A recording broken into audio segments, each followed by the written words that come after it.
What's up, Gadius? And hey, Reaver. Thank you so much for the 71 months, dude. Thank you, thank you. Hope y'all are doing well.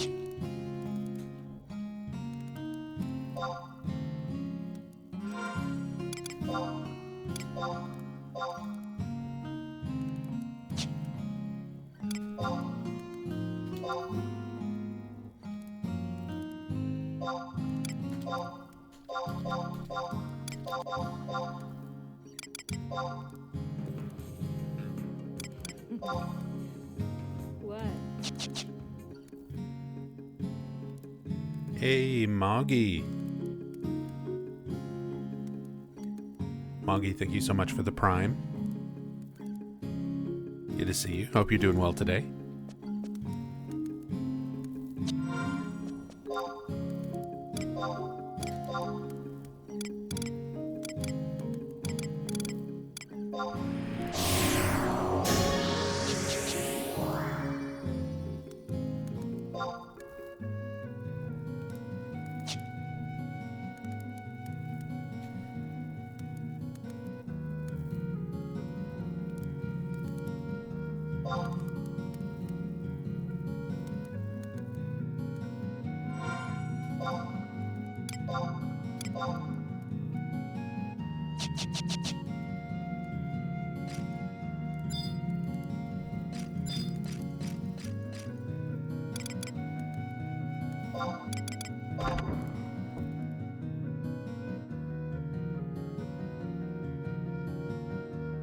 Doing good? Yeah, I'm doing good over here. Just had some dinner with Rachel. Got some stuff done today that needed to be done. If I could talk. Need to be did.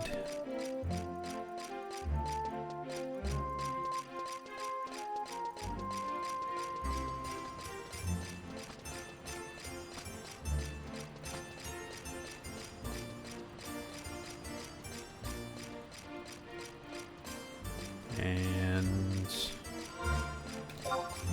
managed to take a day off and try to get some stuff done around the house, take it easy.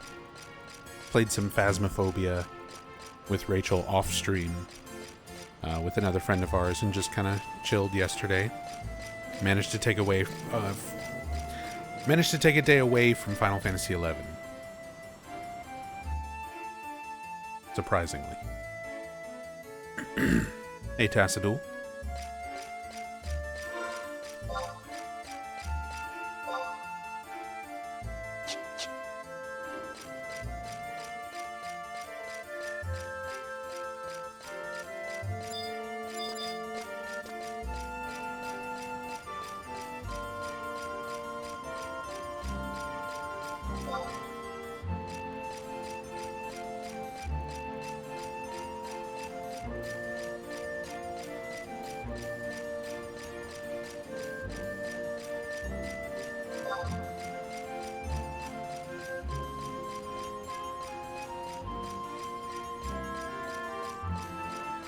Yeah, I'm bad at staying focused on, like, one particular goal in this game.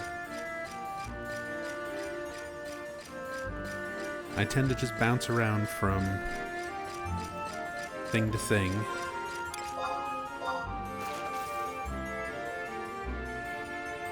I can just warp to Durflands.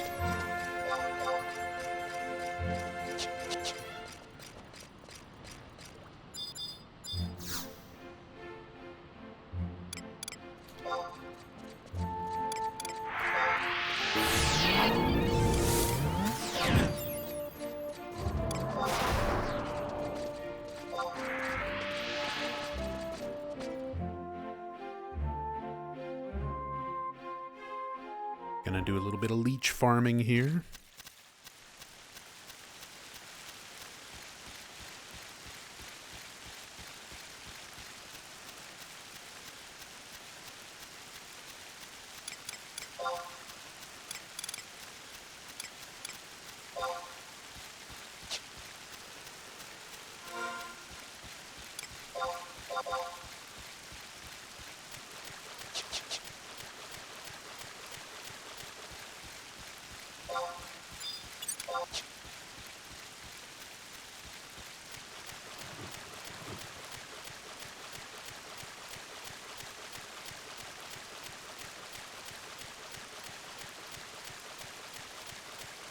my goal today...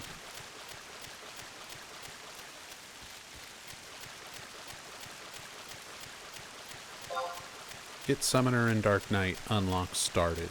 Maybe not necessarily unlock them both, because sometimes getting the weather you need for Summoner can take a while. And for Dark Knight, it's a lot of enemy kills. Although the fact that you can use starter area enemies, like level 1s, will help that go by. So we might get Dark Knight unlocked. Summoner, we'll see. It's going to depend on how long it takes me to get this Carbuncle Ruby drop. And then start world hopping to see if there's any decent weather. Because you got to get all the different weather types for Summoner unlock.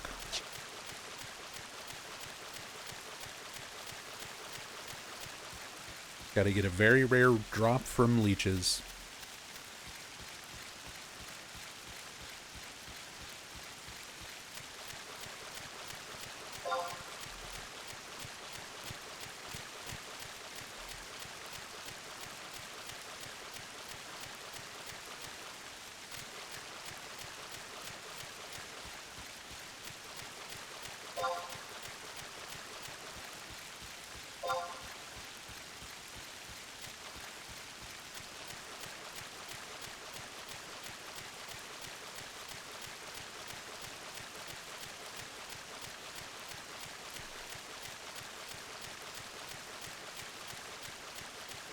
And I got Thief as my sub job, just to try to help with potential drops.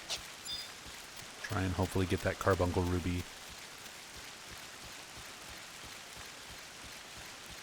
And then, just in general, this is a decent little money farming spot. Because you can stack up the drops that you get from the leeches, sell those.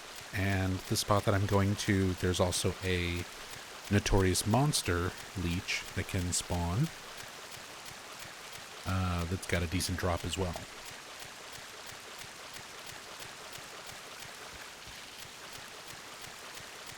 That's what I'm going to be doing today.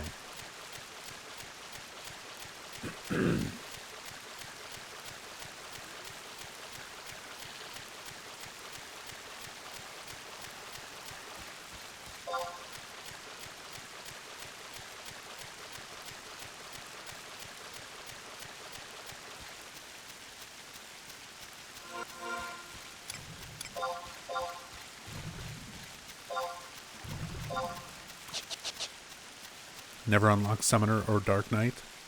Or Bard either, now that I think of it.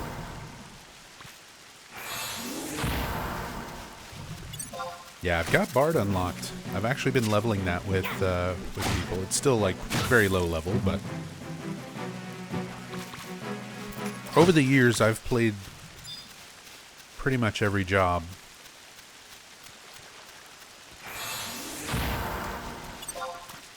And Summoner's a lot of fun. It's a lot of work getting set up.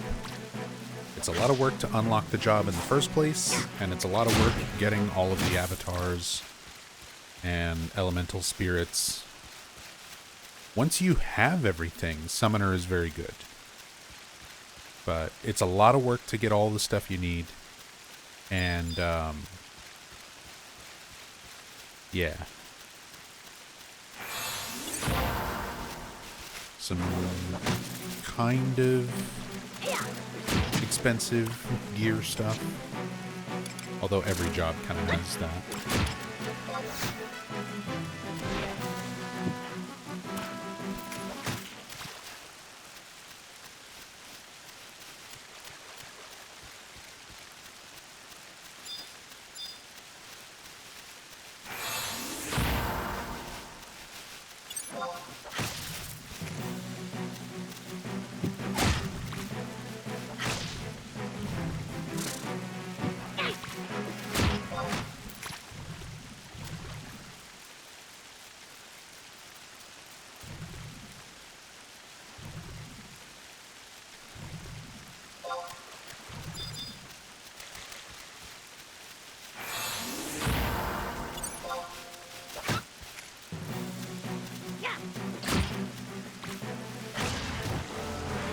summoner.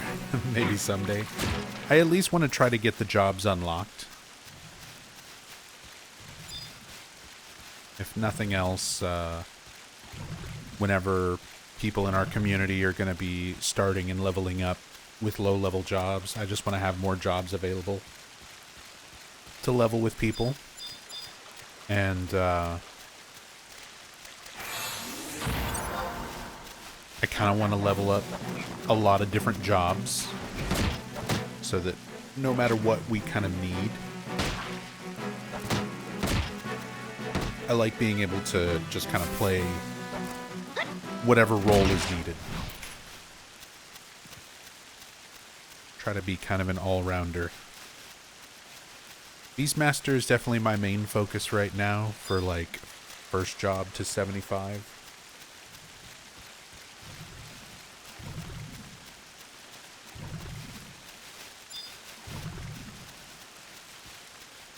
After that, I'm not sure.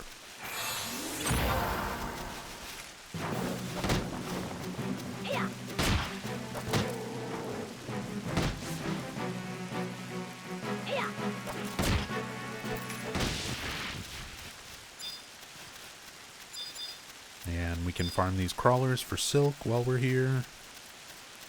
We can farm the snippers for land crab meat that NPC sells for a decent amount.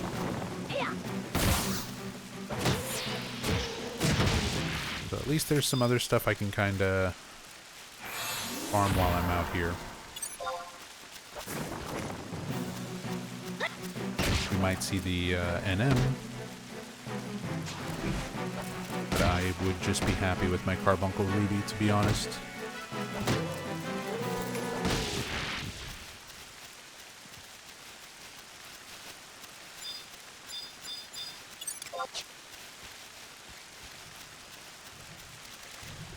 Could also go ahead and get some water clusters.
There we go, land crab meat.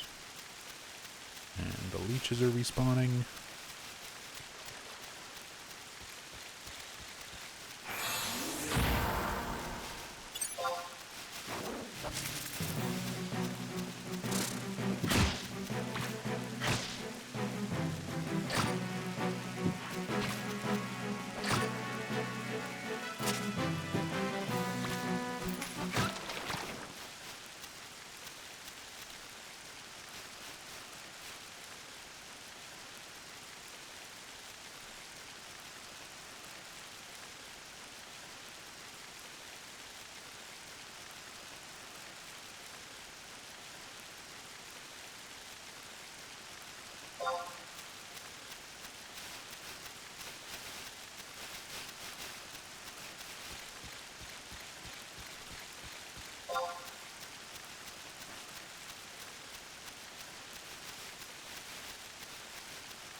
what's up, Cypher? Hope you're doing well today.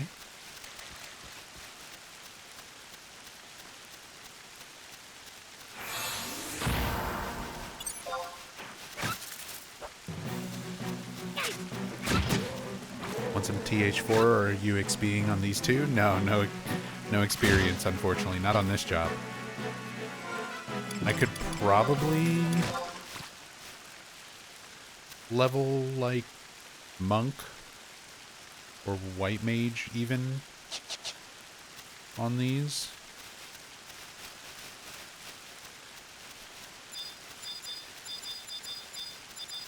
But I'm just farming. I'm just trying to get my carbuncle ruby.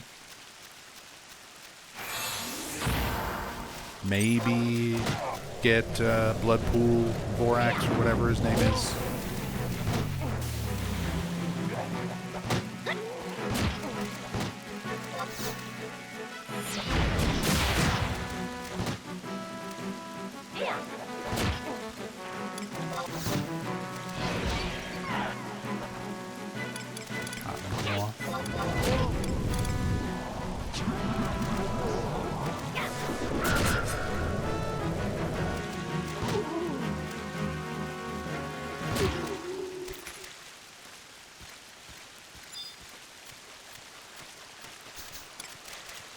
Not the curse.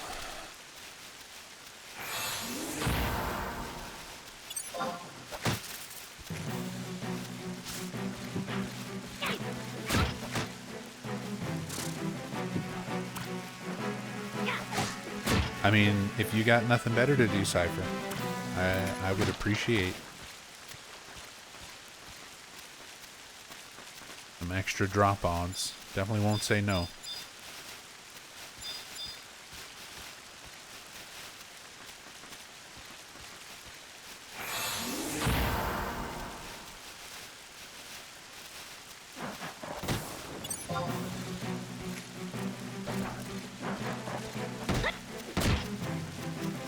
But otherwise, I'll get it eventually with TH1.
Hey, what's up here, Amy?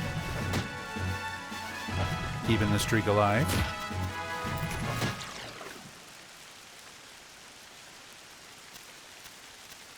Good to see you, man.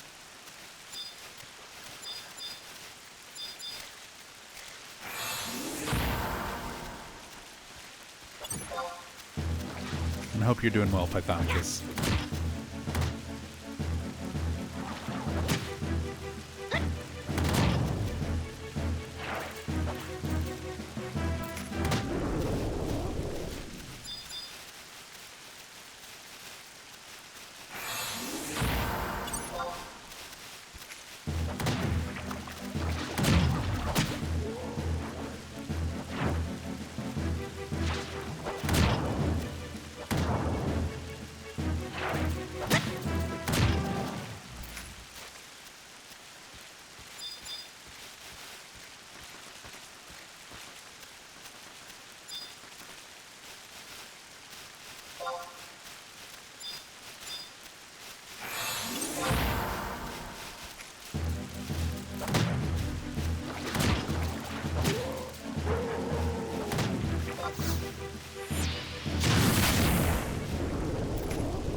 Does Treasure Hunter only activate if Thief hits the mob or just has to be in the party?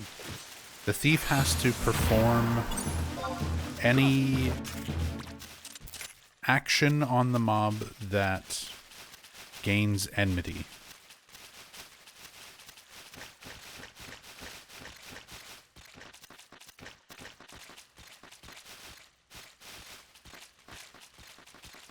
Yeah, as long as they are performing an action that causes enmity.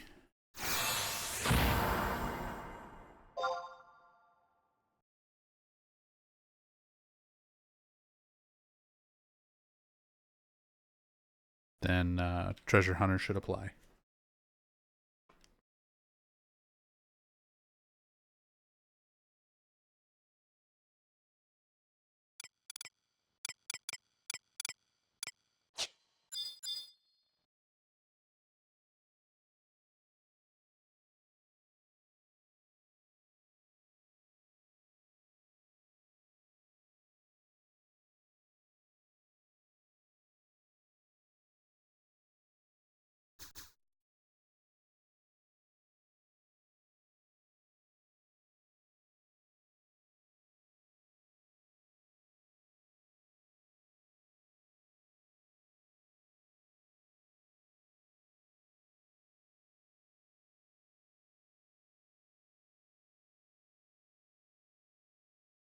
Don't think these drop the ruby?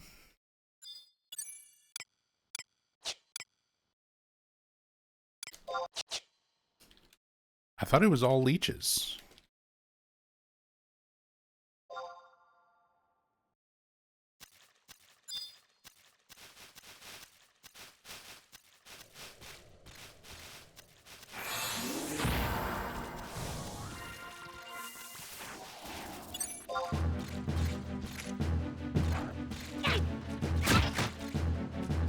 I thought any leech could potentially drop the ruby.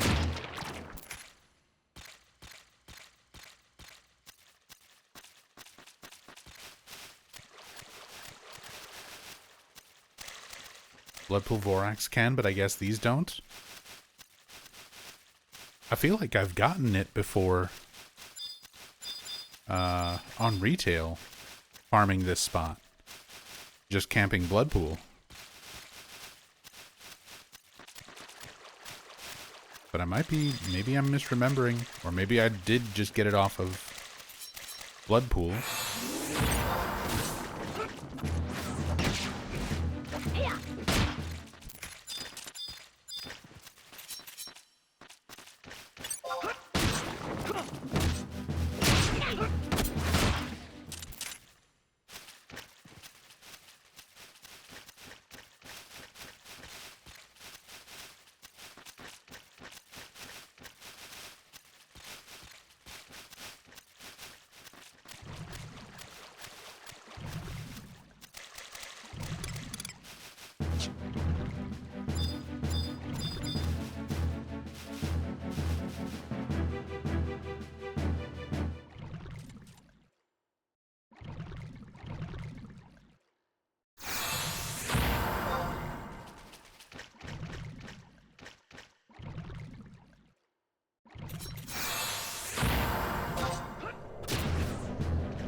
Keep hitting the wrong thing.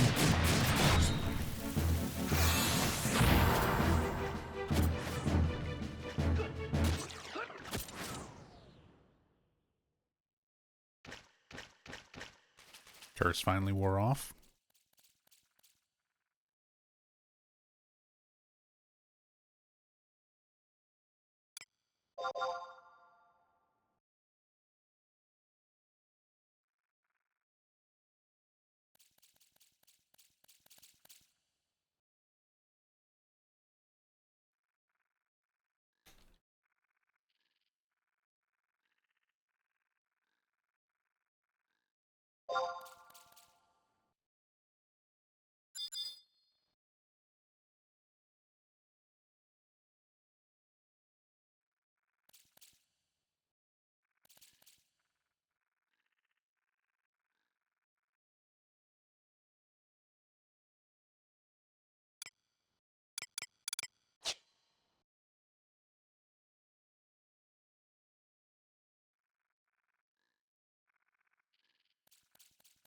Buburimu. Buburimu's got a lot of them, and if they're more likely to drop them, that works. I'm just trying to think of places that have, like, dense leech populations. That's crazy. If these don't drop it, though. I could have sworn they did.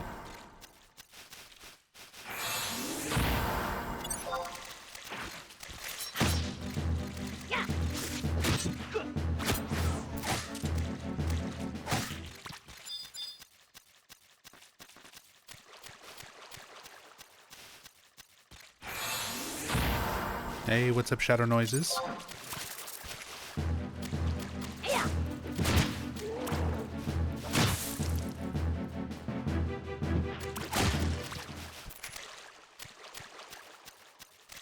Hope you're doing well.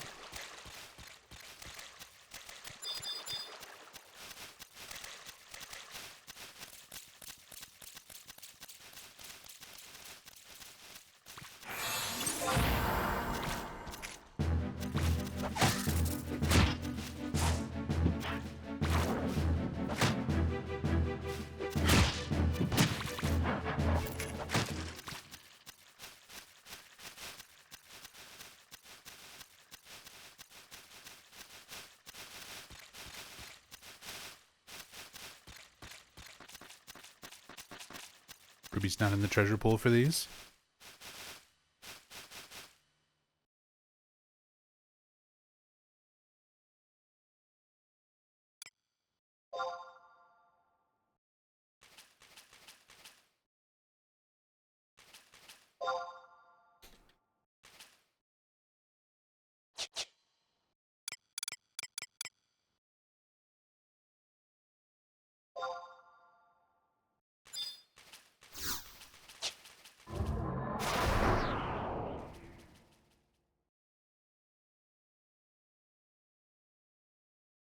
Oh well, so much for this.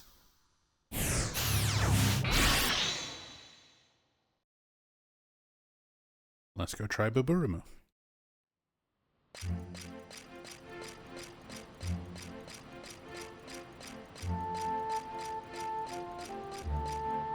Doing okay, a lot better since your root canal.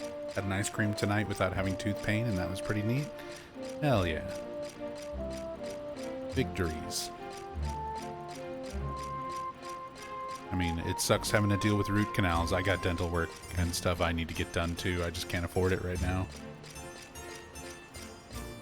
But it is always a huge relief when you get that kind of stuff taken care of.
Was a fight to get it done with your insurance and finding a dentist who takes it, but the procedure itself wasn't bad and healing was super easy. That's good to hear. I mean, yeah, a lot of times the financial side of it, dealing with insurance and finding people in networks and all that kind of stuff is like, tends to be worse. Last time I went to the dentist, I had to get a broken tooth removed. And I had a bad reaction Had a bad reaction to the typical painkiller that they inject, because it was like it can raise your heart rate, and with like anxiety issues and things like that, it basically triggers a panic attack where I'm shaking really hard and can't stop.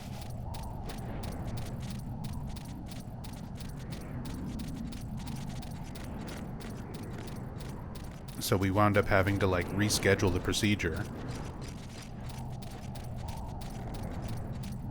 and then try it again with a slightly different kind of numbing injection that, yeah, it doesn't have the epinephrine in it, so that it doesn't affect my heart rate and doesn't trigger any kind of panic attack.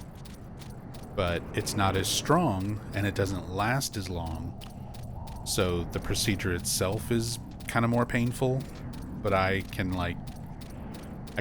was able to deal with the procedure itself being more painful, and it was still like relatively well numbed. Could definitely feel it, but at the very least it wasn't setting off a panic attack where I could feel calm enough that my heart wasn't racing.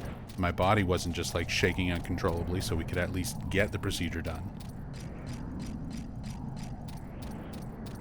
But yeah, my last trip to the dentist was a difficult one. So even though I've got similar things I still need to go take care of, I've got another broken tooth I need to get extracted. I need to eventually see about getting all the teeth that were extracted, like, replaced. My mouth isn't just full of holes.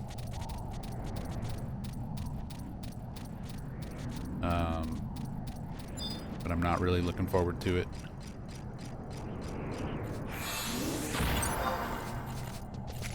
That's sad. I can't really afford it right now anyway. What is this luck?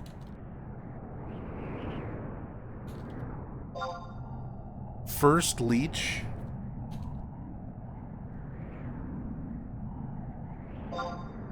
First leech in the area, and we get it.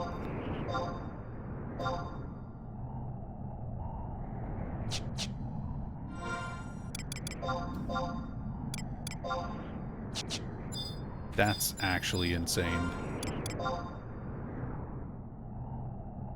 Thank you, Cypher.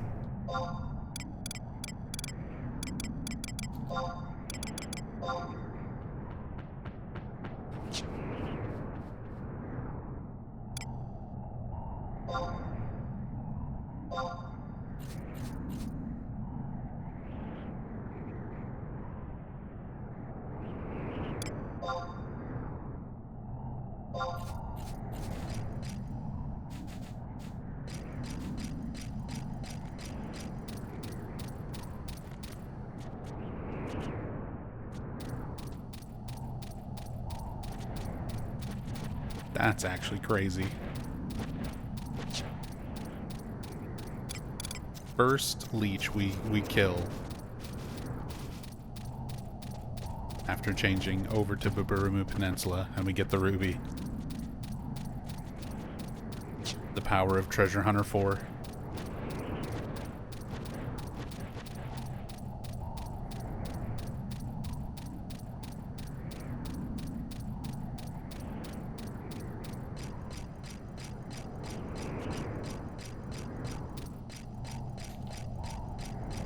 Yeah. We're using up all our good luck.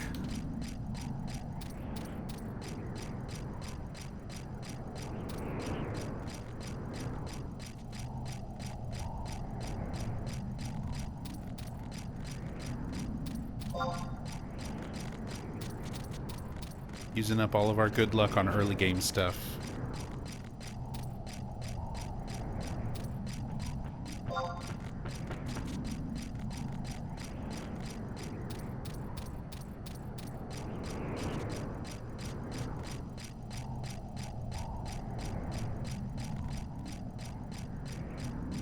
Thank you so much, Cypher.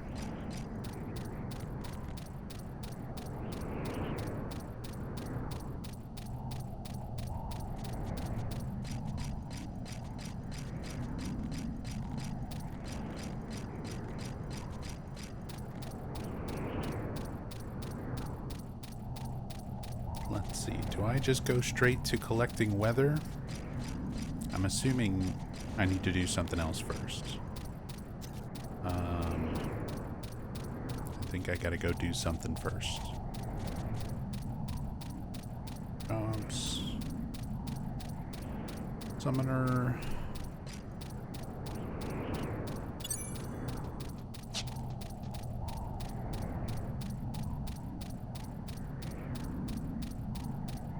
With the ruby in your inventory, go to House of the Hero in Winter's Walls.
We'll see if I can just get lucky. Since we got the ruby quickly.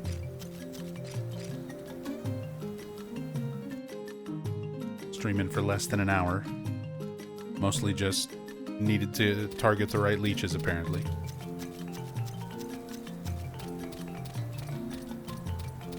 That's wild. I could have sworn the ones in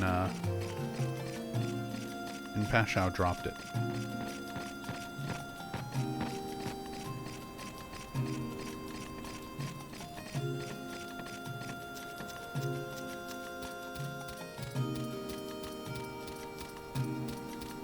Wiki has a weather page that's super helpful. Yeah, I figured there's got to be something for tracking weather. If not, I know there's the weather NPCs actually in-game, which is how I would check stuff back in the day. I'd also just travel around and hope for the best.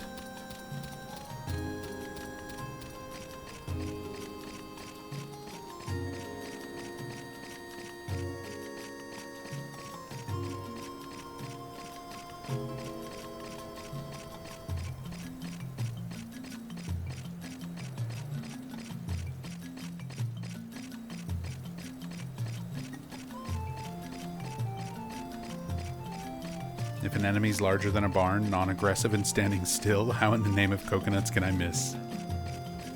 Oh, I know. What? Sometimes the whiffing in this game.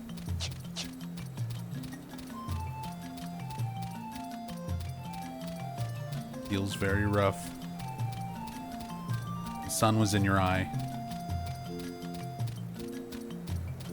Hands were too sweaty, couldn't hold on to your axe or sword. Or knife.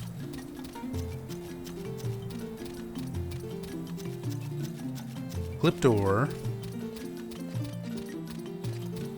Flipdor, thank you so much for the Prime resub. Welcome back.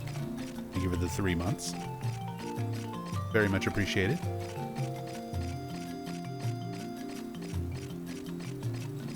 What's up, Stendhal?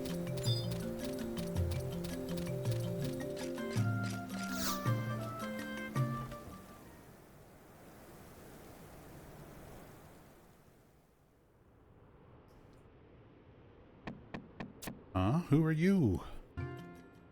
Why do adventurers always have to go sticking their noses into places they don't taru belong? Kantaru, you see I'm busy here. I don't taru have any time for idle chit-chat, so why don't taru you make like the wind and... What's that you've got taru in your grubby little hands here? Just dirt. Anything in your grubby hands. Maybe. Jataru your trap and show me.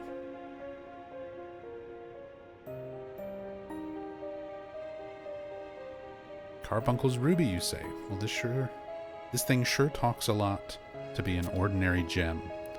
Let you in on a little secret. If you want to know what it's saying, close your eyes and open your heart. Let down your guard and accept all things and everything around you. Come on now.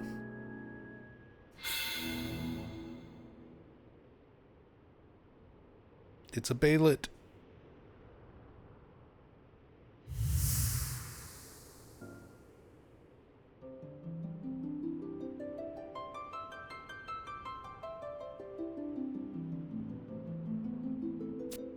Seek and gather the 7 colors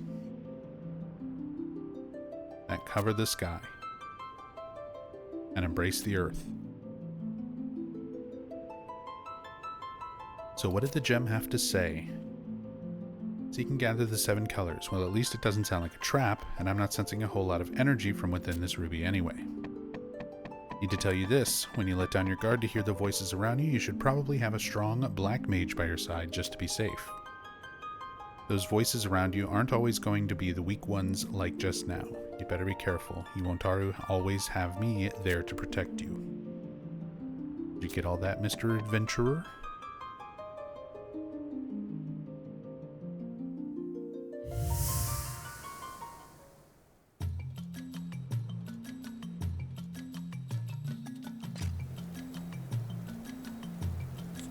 Now I can go collect weather.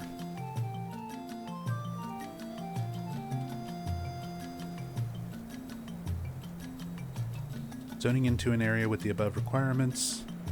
The ruby in your inventory triggers a short cutscene. This can be done by logging out and back into a zone. This can be done while riding a chocobo or mount. This can be done by using an outpost teleport. It can be done by teleporting. Weather NPCs. Okay.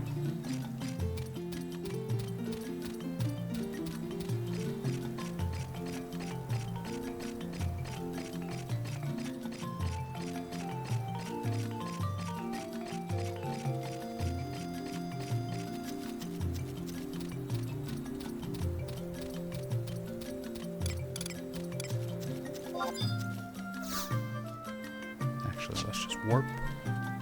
We'll go to Juno, pop into Qufim, see if I get lucky with Thunder right now.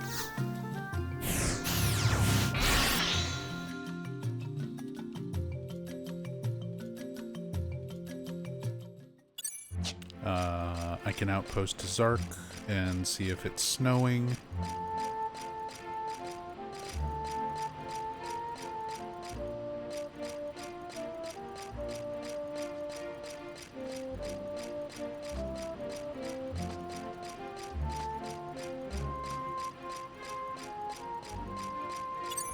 Fire's always one of the more tricky ones. Should be able to get it from Altapa Desert. That's usually where I wind up getting it.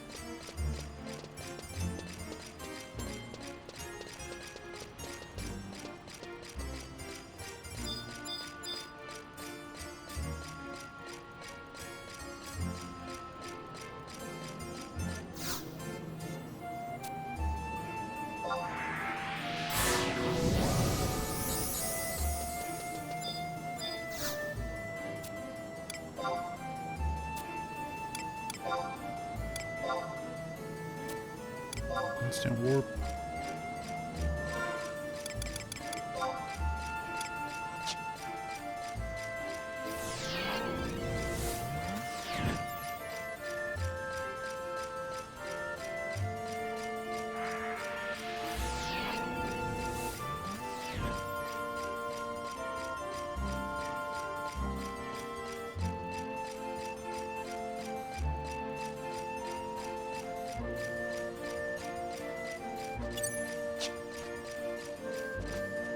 Oh wait, Qufim counts as a dungeon. Both Qufim Island and Behemoth's Dominion do not work for this quest, regardless of where you zone in from. I could have sworn you used to be able to get this from Qufim as well. Kronstadt Highlands, Saramug, Champagne, Pashao Marshlands, Jugner Forest, or Sanctuary of Zital.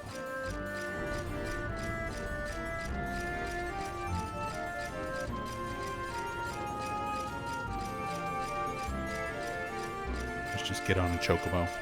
Let's just get on a chocobo and go for a nice ride and see what kind of weather we can get.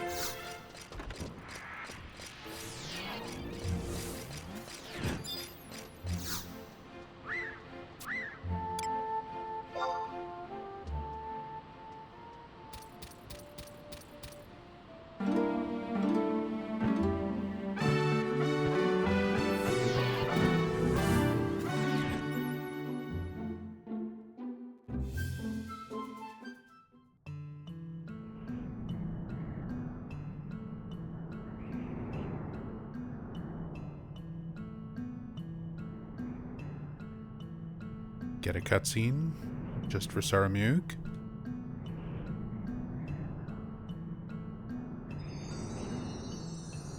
There it is. The orange light. So that's clear skies. Lack of weather.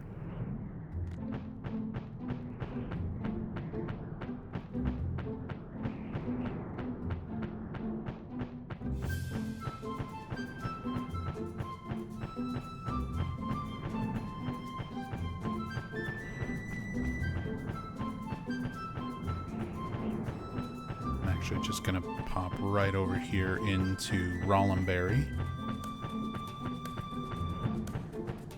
Rollenberry can have fire weather, Rollenberry can have rain.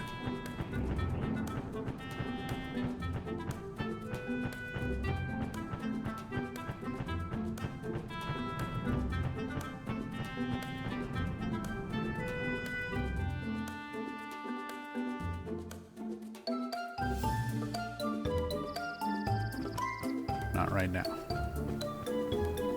So let's go south to Merifatod Mountains.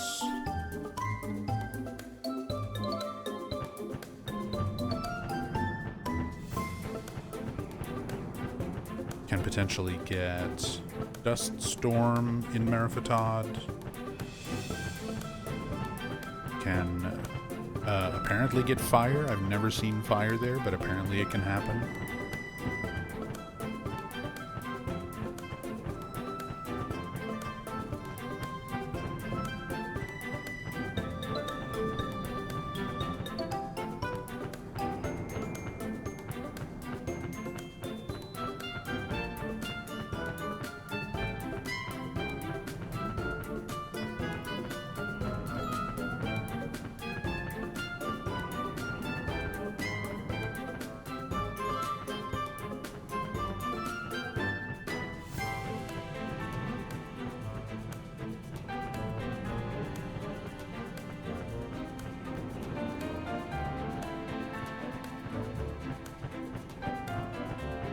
And if I'm right about to zone and the weather changes here, I can zone right back out.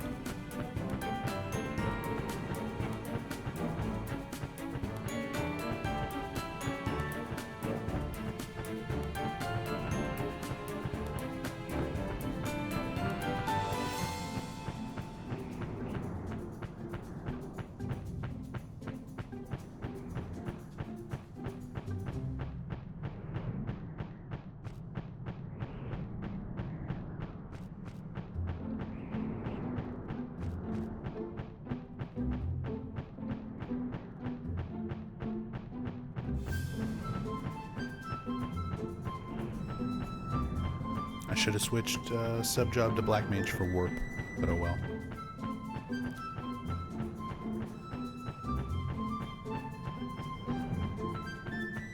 Spending some unnecessary points on Warp Scrolls.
Clear skies in Meriphataud.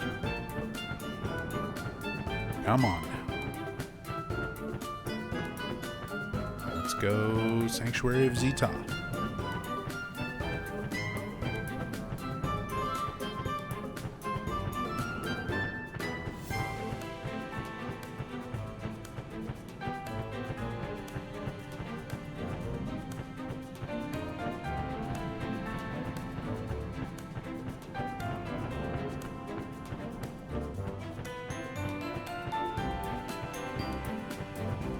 See, this is kind of more fun to me. Just taking a run on a chocobo through the world and hoping that I get the weather I need instead of just like looking it up.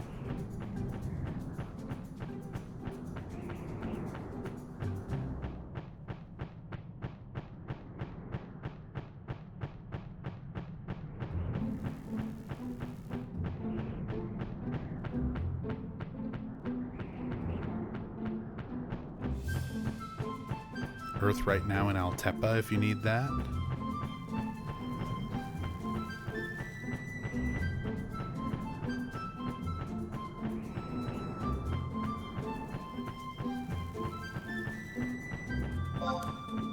Yeah, need everything except clear skies currently.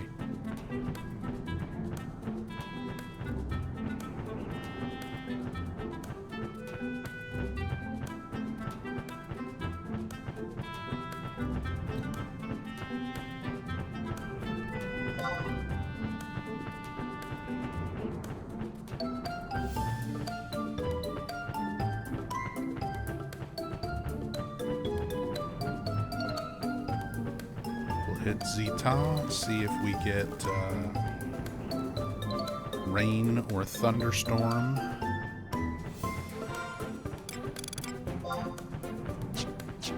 not going the right way. The wrong little part. I like how I still have my sheep following me around.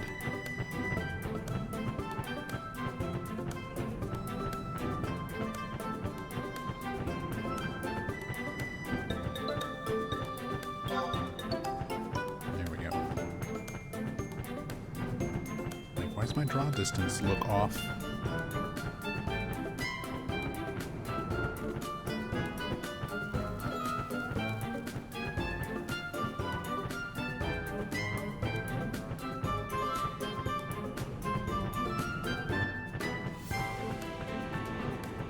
Just spooked the living shit out of myself, cloned my boot drive to a larger drive, and just had the moment of truth.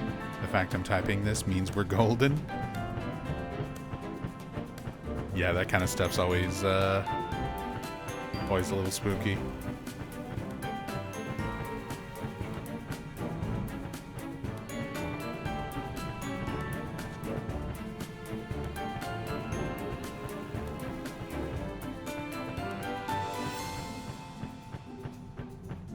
At some point I need to go through and clean up a bunch of stuff on my computer, both on the actual like drives and then also the computer itself. I need to like open up and dust.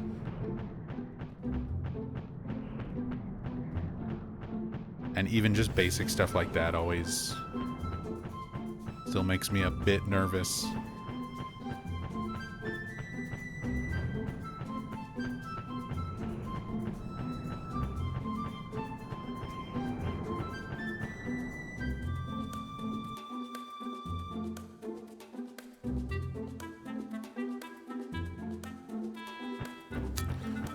It's just clear weather everywhere. Zeta has no weather. Apparently I just picked the nicest possible day to go for my Chocobo ride. Let's go try Tarongi.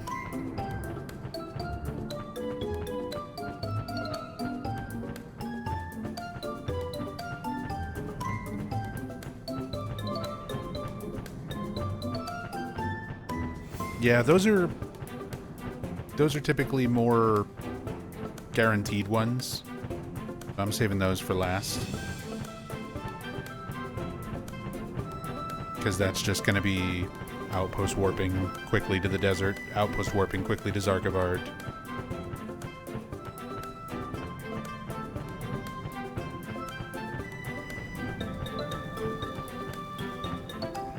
I was hoping I might get thunderstorm there in Zeta, or at least rain.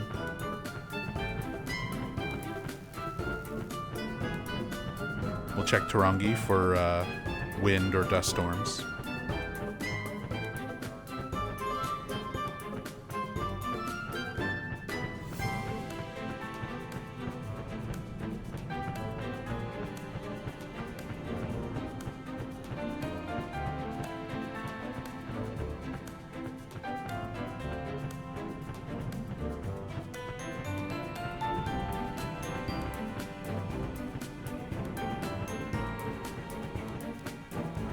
Pashao, I feel like, is always raining or thundering. We just left Pashao because apparently I was farming the wrong leeches. And it was raining while I was there. So yeah, I can probably go and get that one.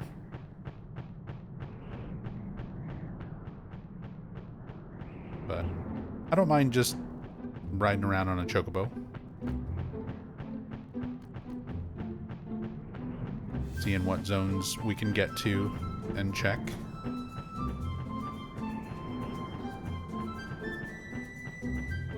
It's from here. I can go check Tarongi. We might get wind, we might get dust. From there I can go check Baburamu.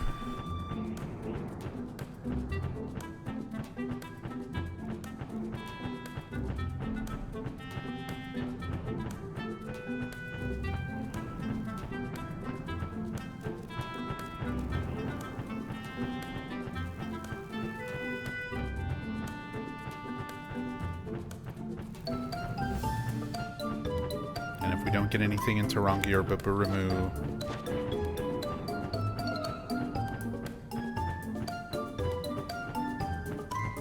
I can run back up. Or I can just warp. And try again. Probably just warp and try again. Because I tried my Chocobo down this way from Juno pretty much to Windurst.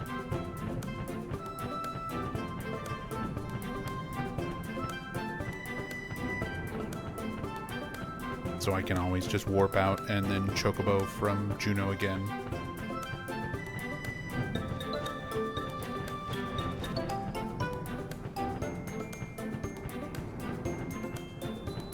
And just go the other direction.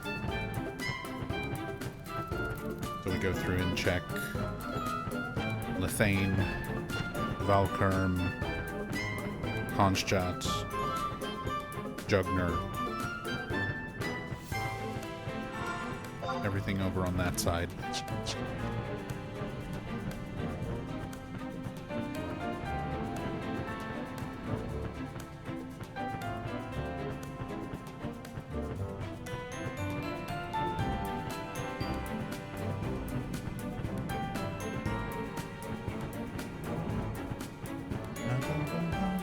bum, bum.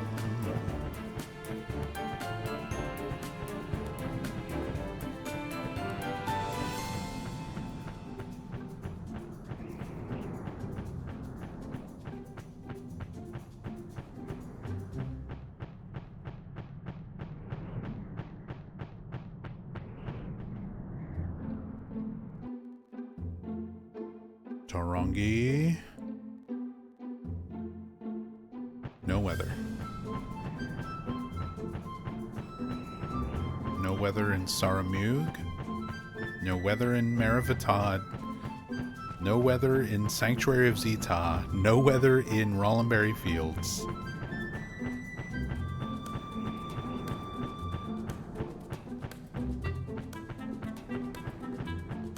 Such a nice day.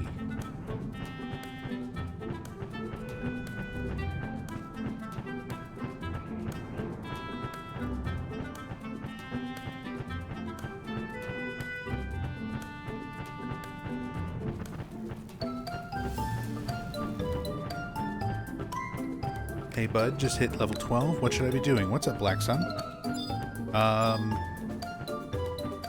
Make sure you've got a decent buffer of experience in case of deaths.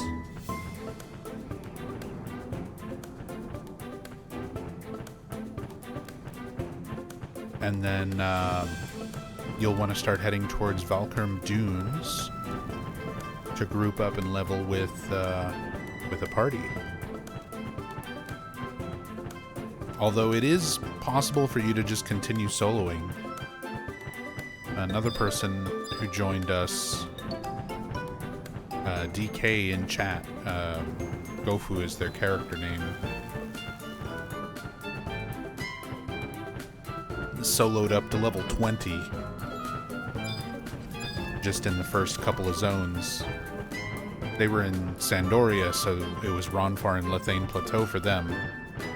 But the equivalent would be soloing up to 20 in Saruta Baruta and Tarongi, where I'm at right now.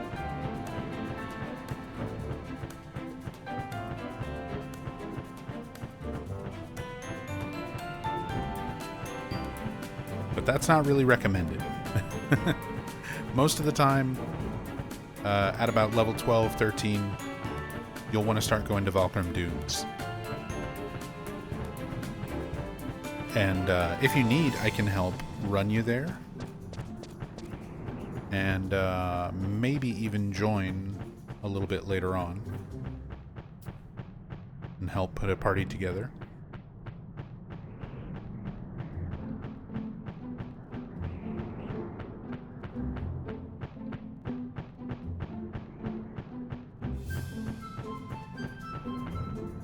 Actually, I also just added a new thing on the Discord in our Horizon 11 section. Hang on, let me grab it and I'll also put it here in Twitch chat. But this is a progression guide from 1 to 75 for new players. It's not like exactly what you should always be doing. Oh, weather.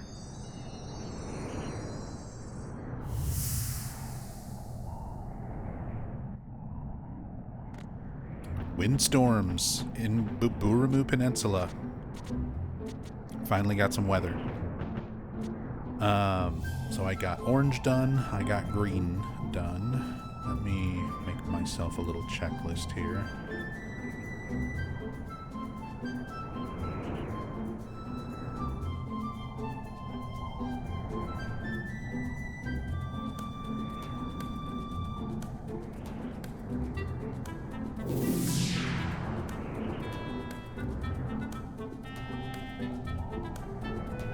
Not trying to take your time, but cool.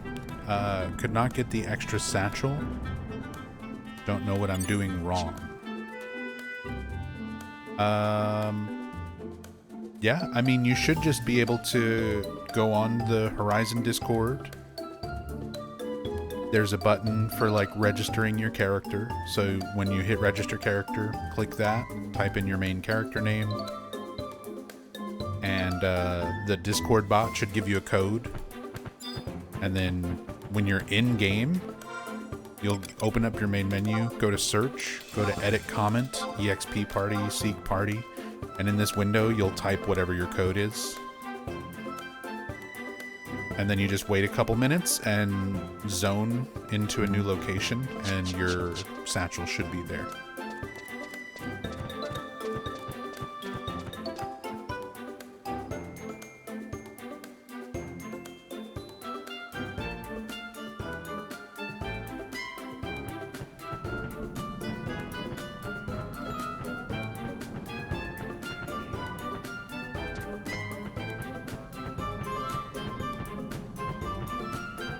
Unless it's crowded, people will go to the same places. Well, that progression guide that I linked, it's a good sort of outline for just sort of like what to do. And it runs through a lot of basic stuff. But there's a lot of good information there to read through. Supply missions, definitely want to go ahead. Windurst doesn't have a whole lot of options for supply missions right now, but you'll definitely want to do your outpost run to Saruta Baruta.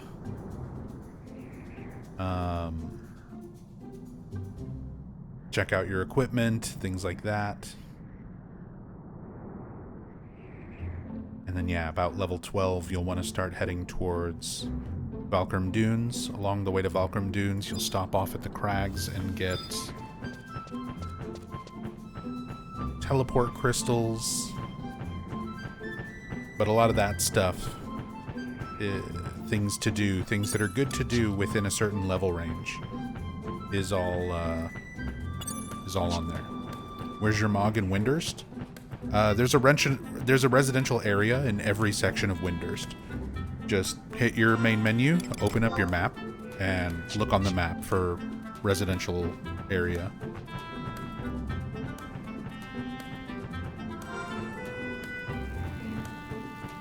You have access to it from every quadrant of Windurst.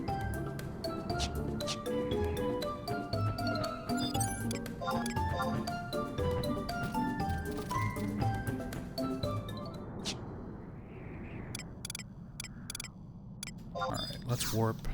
Let's remember to change my sub job to Black Mage while I'm doing this.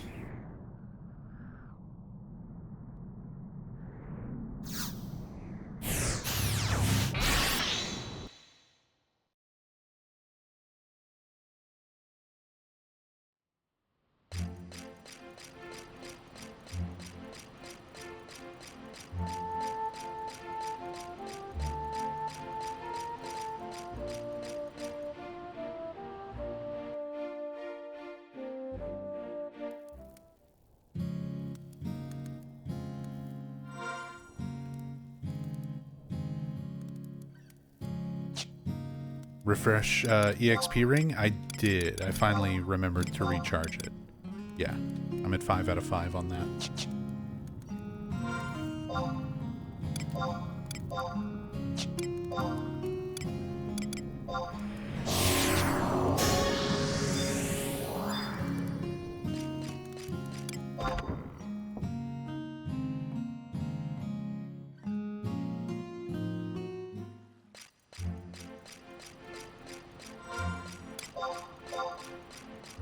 Alright, so I want to try Baldwania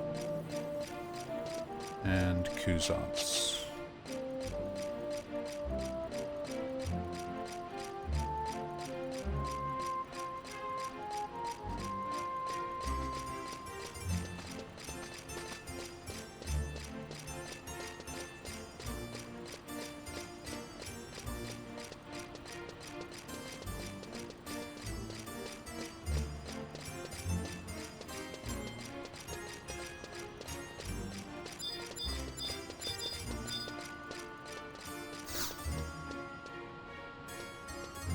Let's go Kuzats. Check the deserts.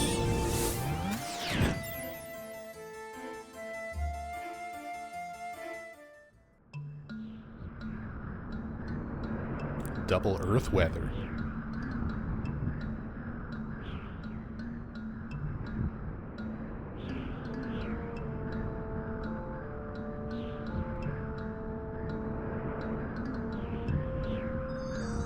There it is.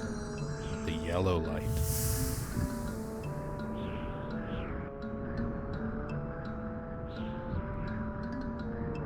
Okay. Yellow is done. We got orange, we got green, we got yellow.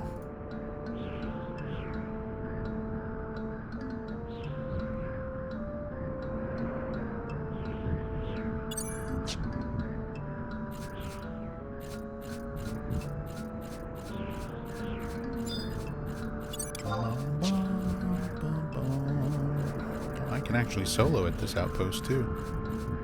Decent challenges. Fighting goblins, even matches.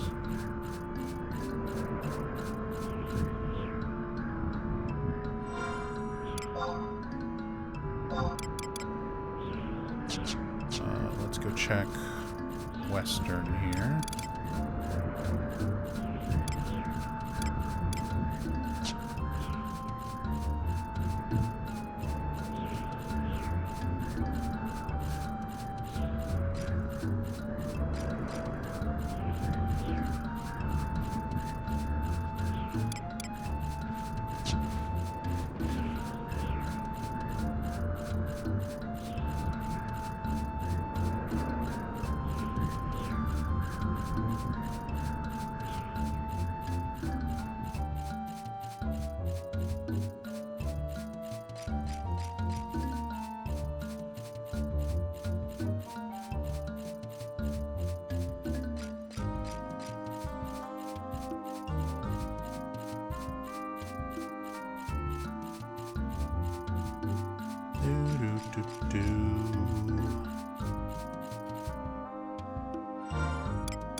Boo boy, it worked.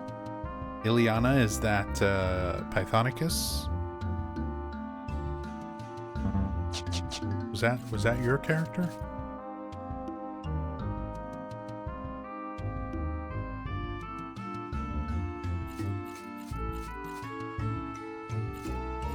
Okay. And no weather in West right now.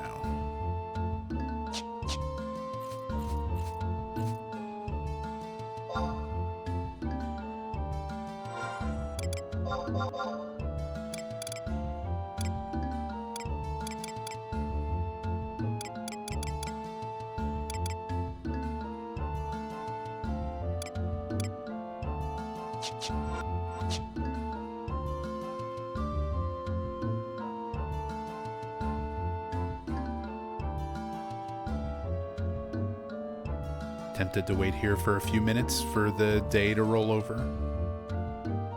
and see if we get fire weather during the daytime, because that's fairly common between East and West Altepa.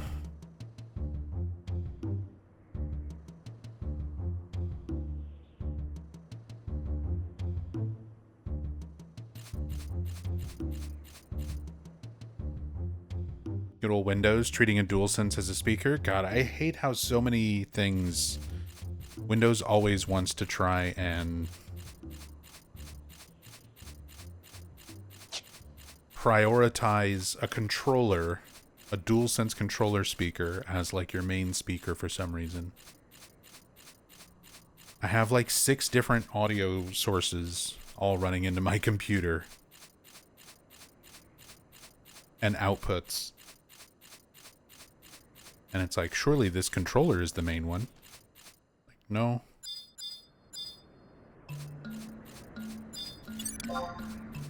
No, actually.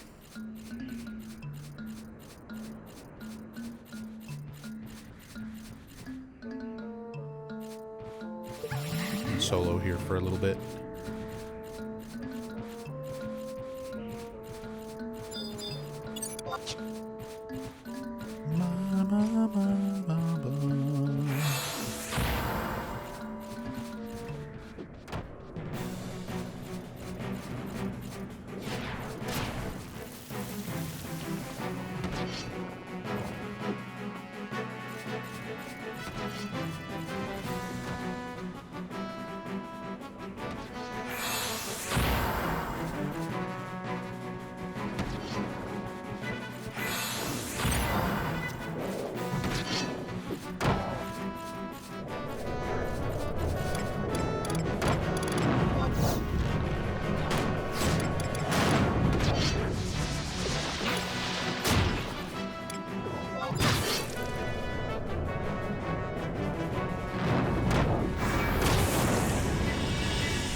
What skill level you get more dagger attacks?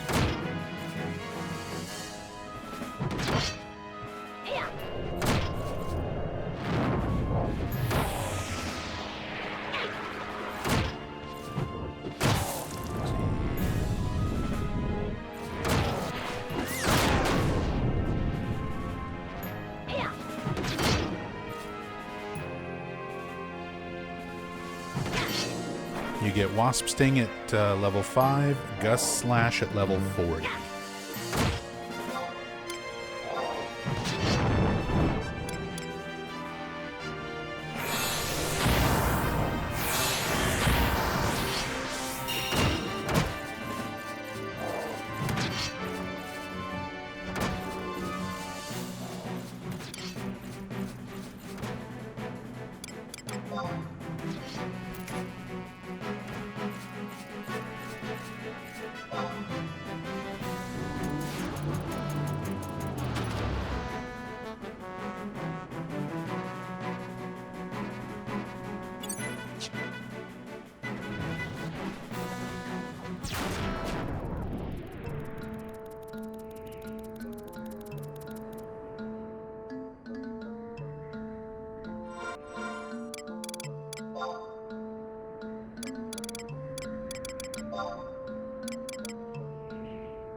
Also, Pythonicus, Ileana in the Link Shell, was that your character?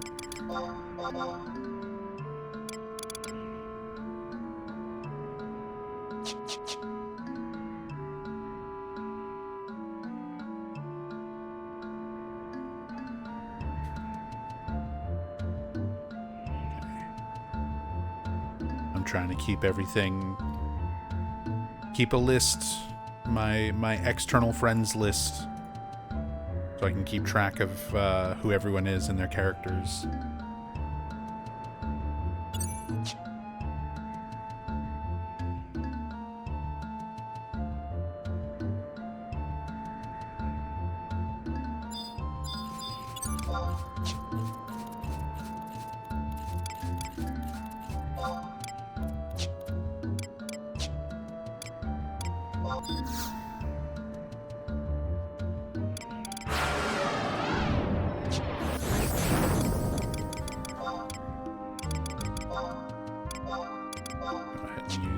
Charge on my ring.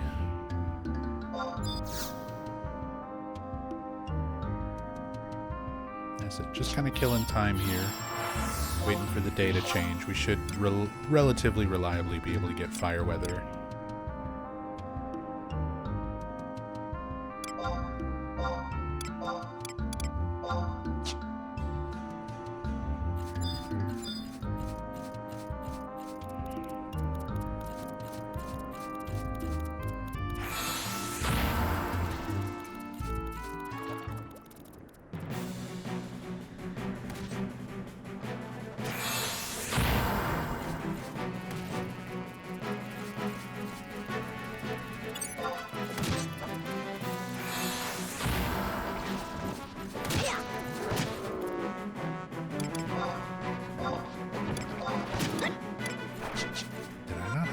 More pet food.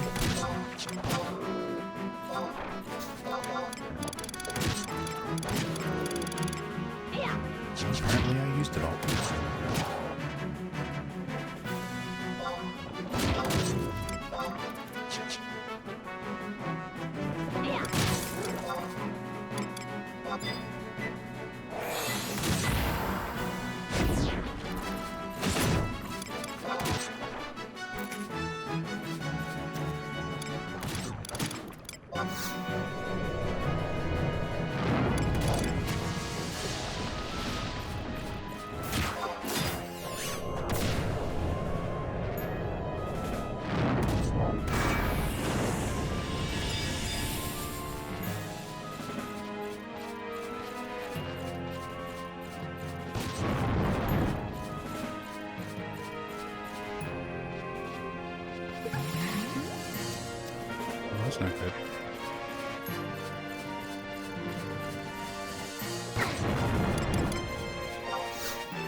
No.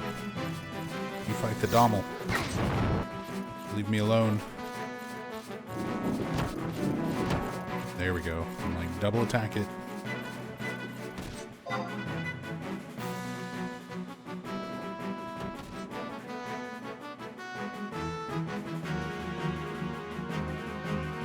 How am I still getting hate? Dommel, please.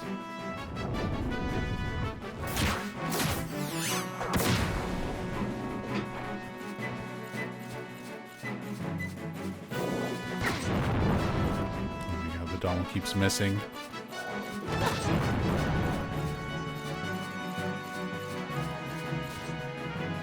I don't want to go too far that way and blood aggro that skeleton.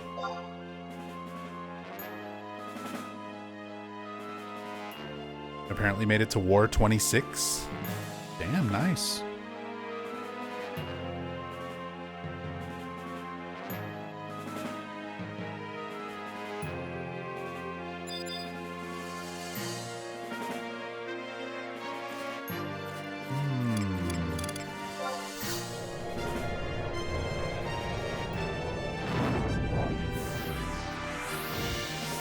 To flee.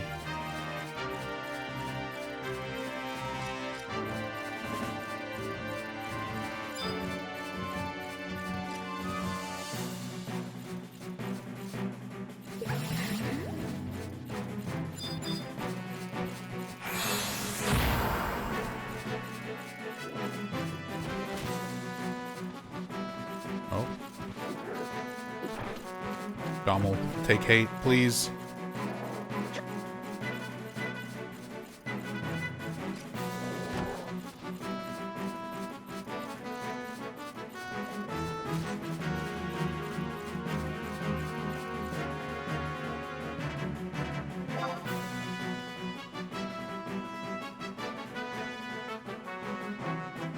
No.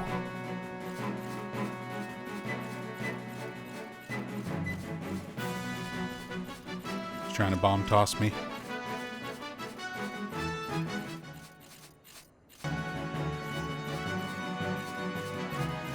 And he's still alive? What the hell? I'm just leaving.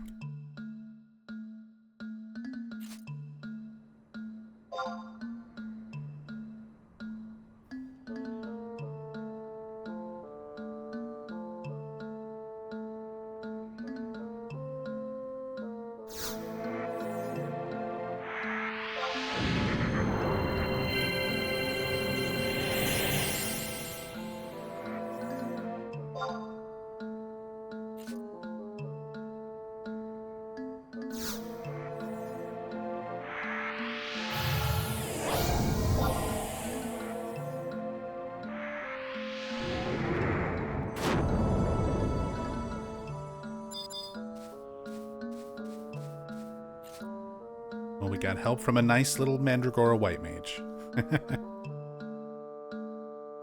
Was about to get ready to go raise you. I was about to need it. I was cutting that dangerously close there. I even got greedy at the end with the bomb toss. I was like, if he turns around and bomb tosses the Dommel, he might die. So I was waiting like right at the edge of the zone to see if I got the experience.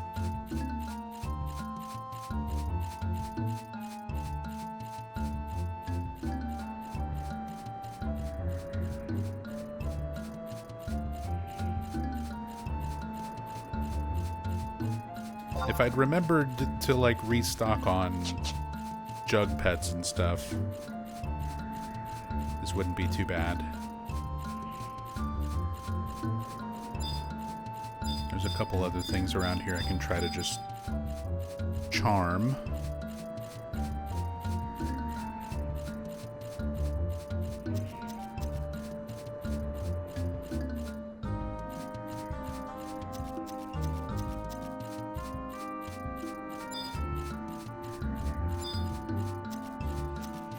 Mostly the Dommels, though.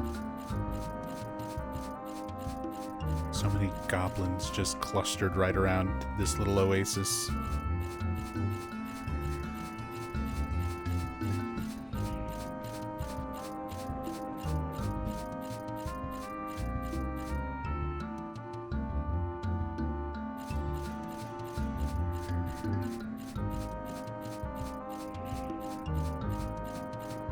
Considering doing Eco Bastock or Windy this week,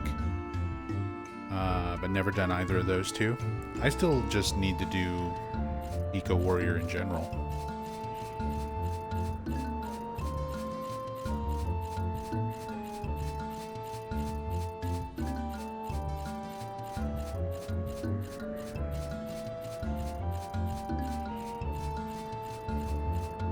I was reading up on it the other night, and I'm pretty sure I've not done that on Horizon at all. I've done High Wind a few times, but that's pretty much it.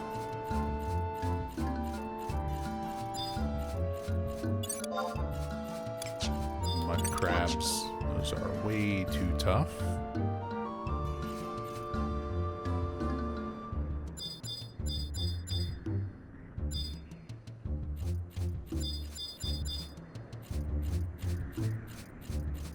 I guess the Dommels are like the only thing I can realistically kind of get over here.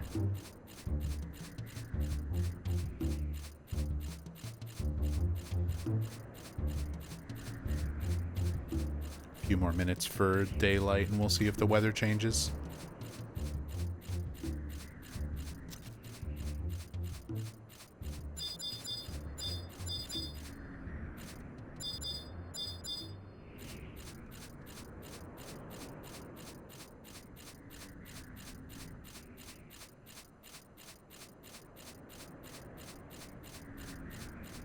Because I wasn't really planning on trying to level here anyway. I'm just kind of killing time.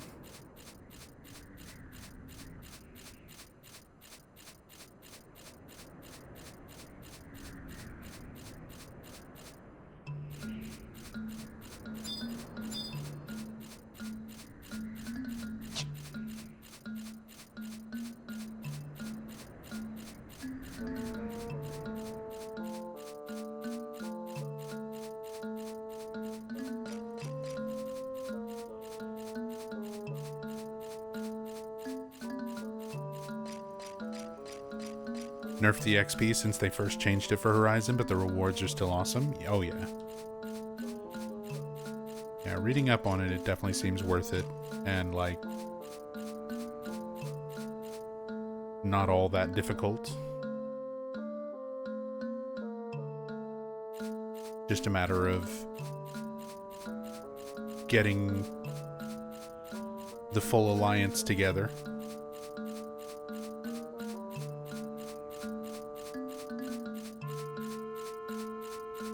And since we've got a lot of people in our link shell who just joined who are like just getting to 20 or have jobs around 20 now,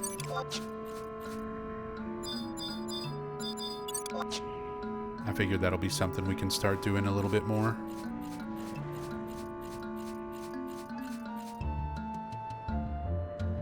Beetle.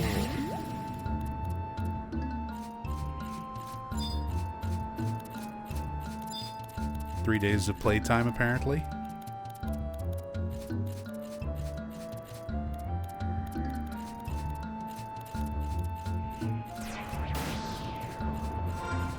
Where am I at on playtime? 16 days and 5 hours. Almost 6 hours.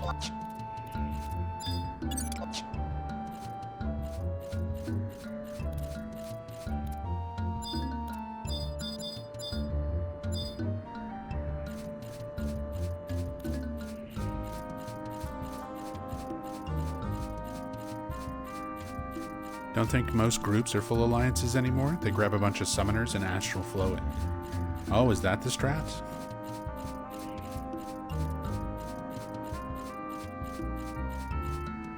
No fire in Altep for a few days real life. Just earth and dust. I'm being stream sniped.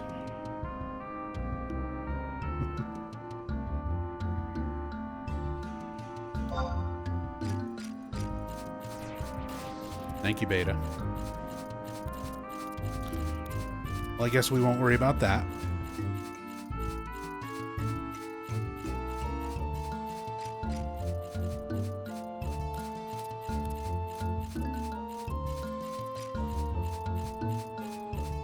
Yoder Jungle at 1:24 a.m. Slight chance of fire.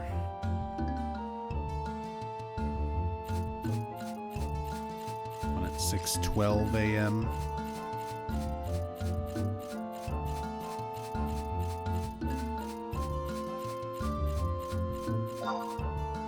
Well, in that case, we'll probably warp back to Juneau.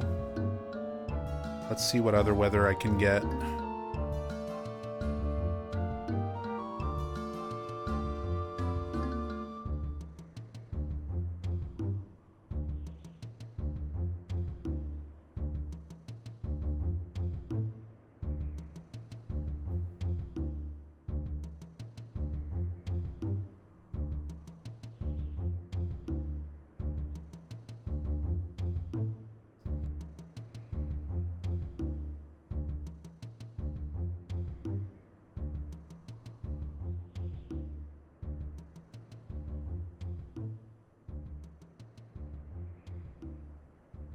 Weather forecast on Horizon 11 Wiki.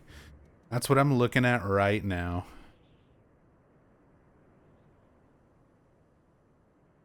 I was going to hope for the best and just kind of like bounce around from zone to zone, but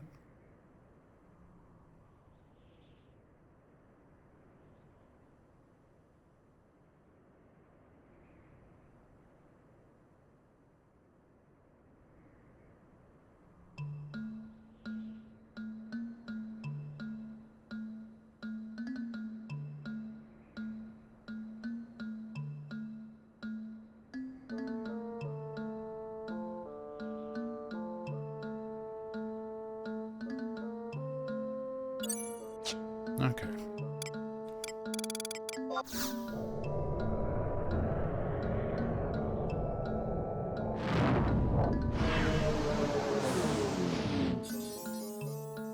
What other zones even have fire weather? Valkerm, Cape Terrigan, Rollenberry,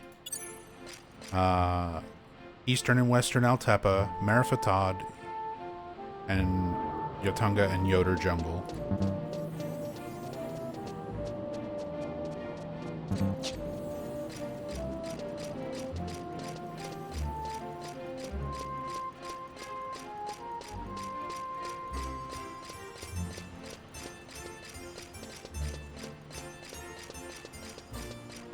So I legitimately might be waiting for a while for fire. Slim chance of fire at 1:24 a.m.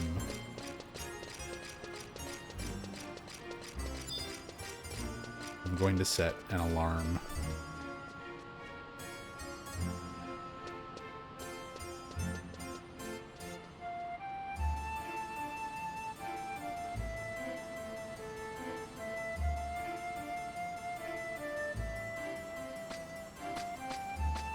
Two hours and 33 minutes from now,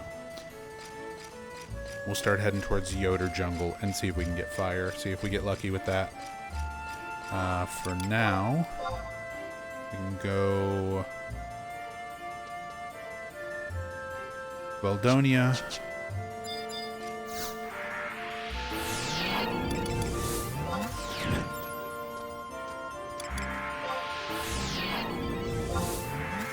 Let's see if it's snowing.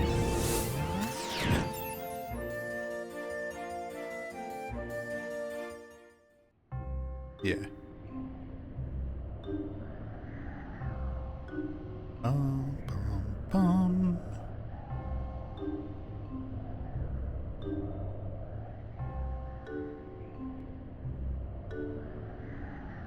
Pretty much always snowing here, so.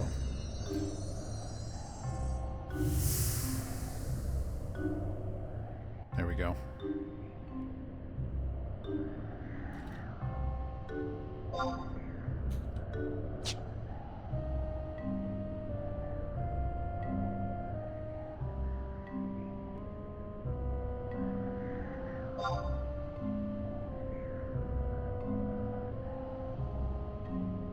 There's indigo light.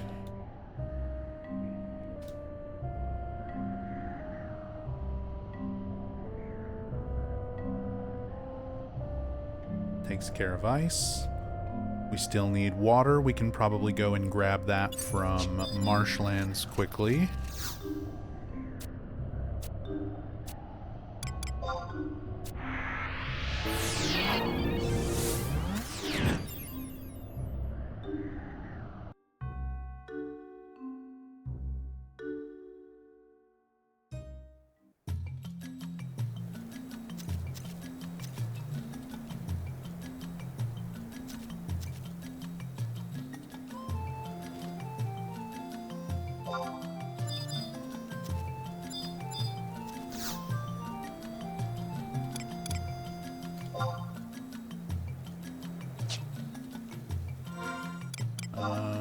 Pashao is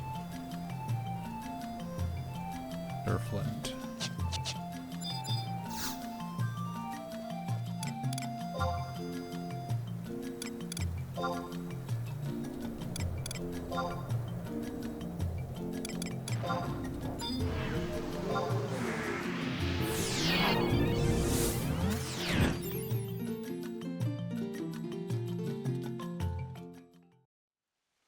Yep, there's rain.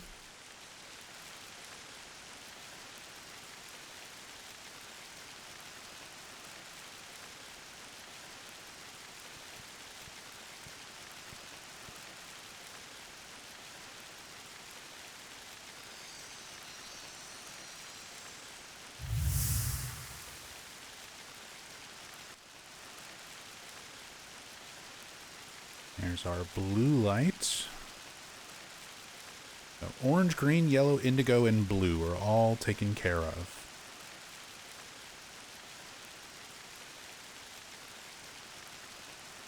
Just need fire and lightning.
Adventure tools.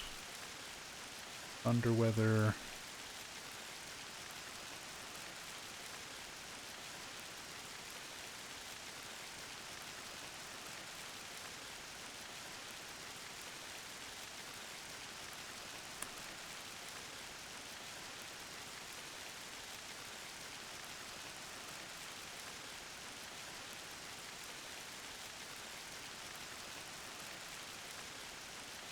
Let's see.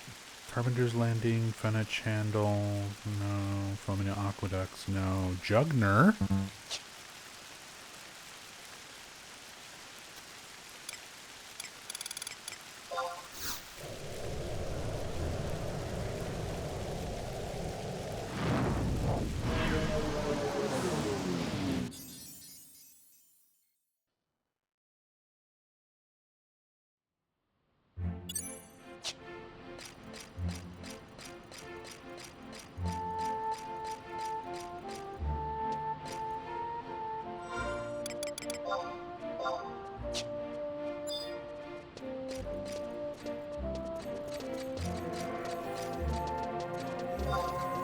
And Beta's already here with the teleport dem.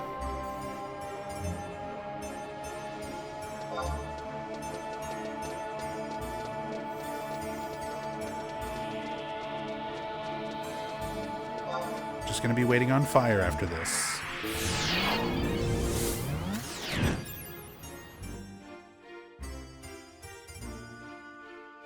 And in the meantime, I can go start setting up Dark Knight.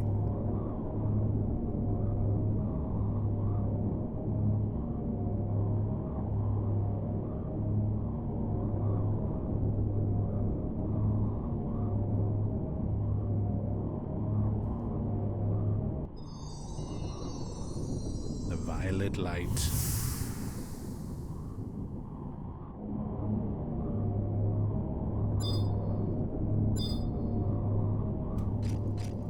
All right.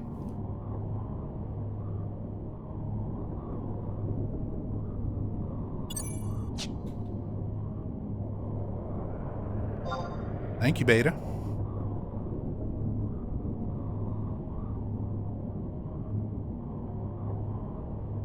Thank you, thank you.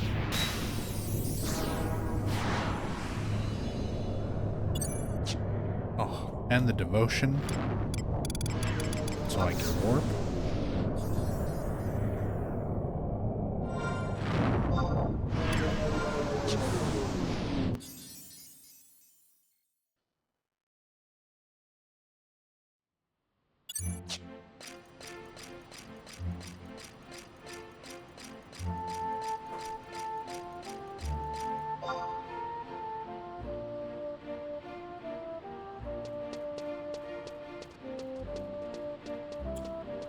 Alright, I've got my alarm set.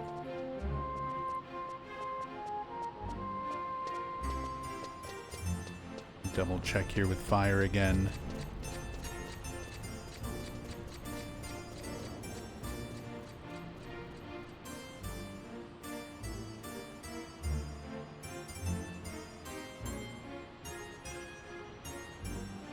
Yeah, jungle's at like 6:12 a.m.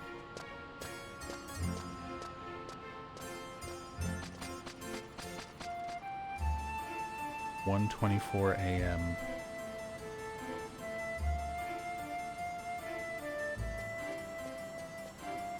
We'll have a chance.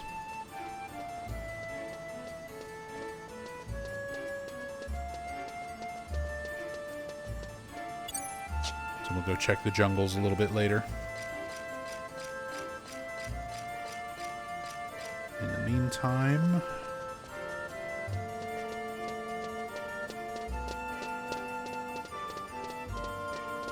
go start unlocking Dark Knight. And then I'm done with job unlocks.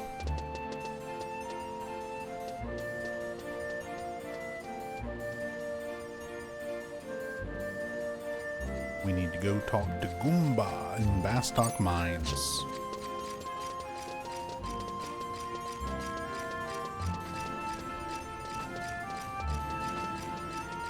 I'm just gonna ride the airship.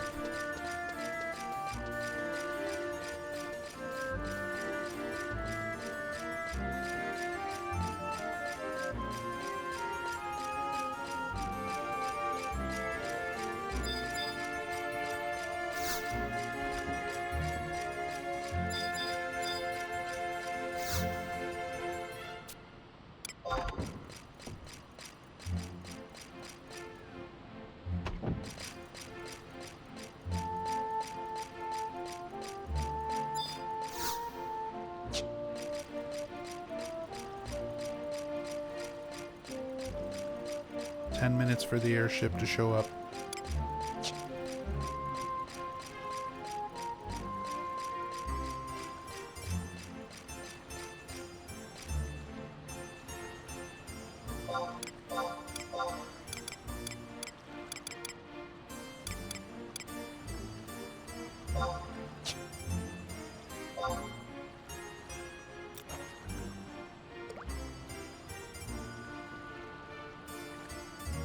But why not?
I'll need to do some crafting and stuff on Pazuzu at some point. I've been burning through most of my money.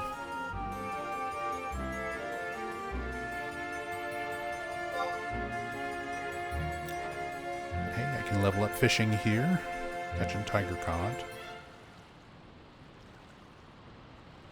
While we wait for the airship.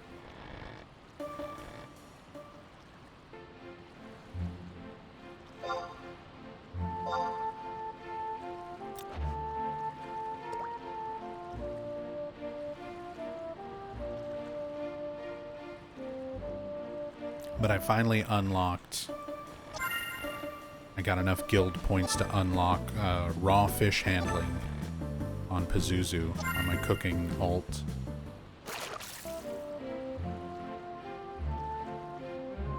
So now I can make sushis.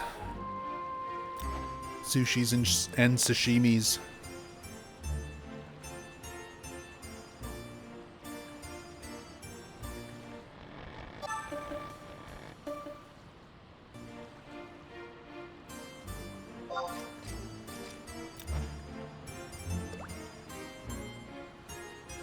So I need to keep leveling fishing skill. Be able to catch some of the fish and stuff that I can use for sushi, help cut down on spending money on materials.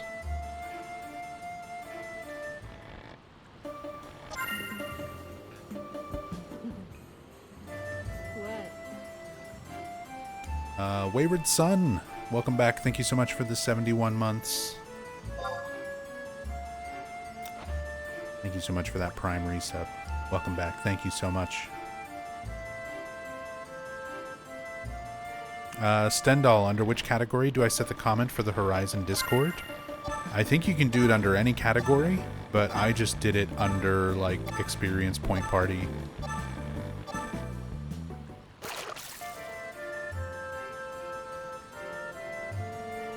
Like, if you open up your main menu, go to search, go down to edit comment, and then just the top option. Experience Point Party, Seek Party. And then just type your code here.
What was I using for tiger cod?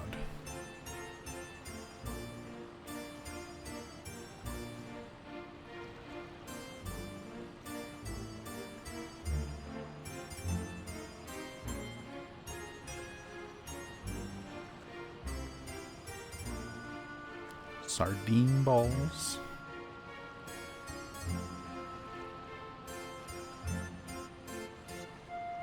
And lugworms.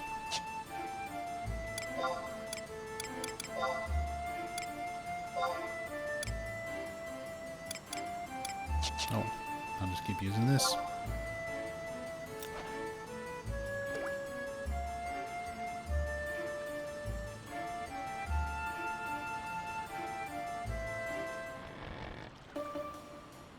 I was definitely using something different.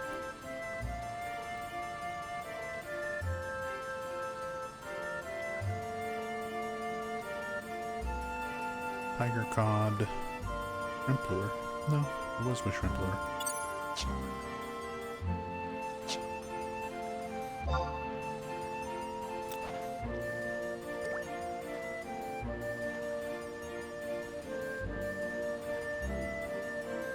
Oh, I'm not wearing my fishing gear though. That's the problem.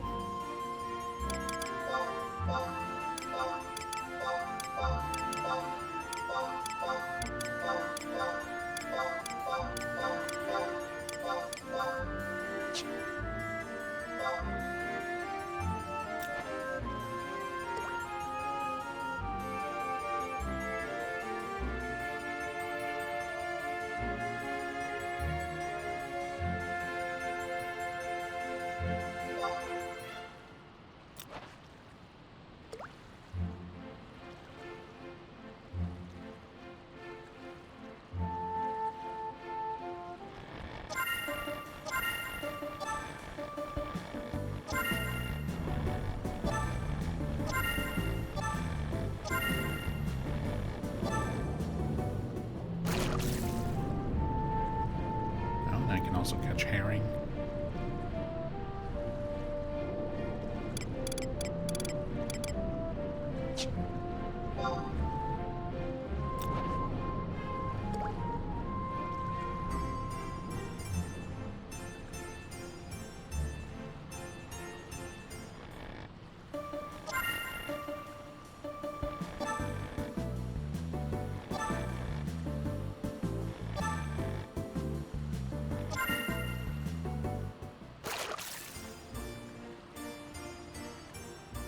Catching rings.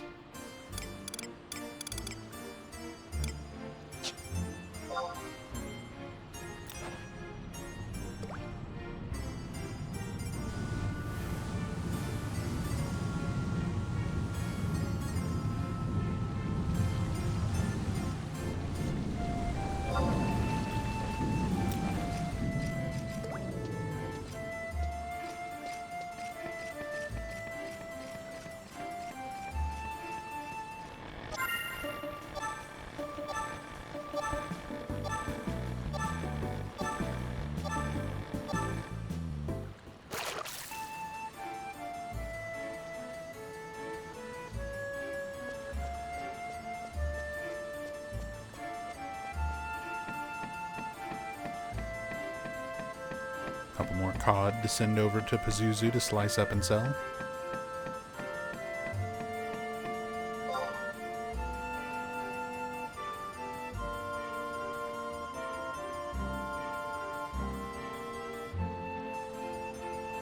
Yeah, I've got a lot of stuff I need to get done.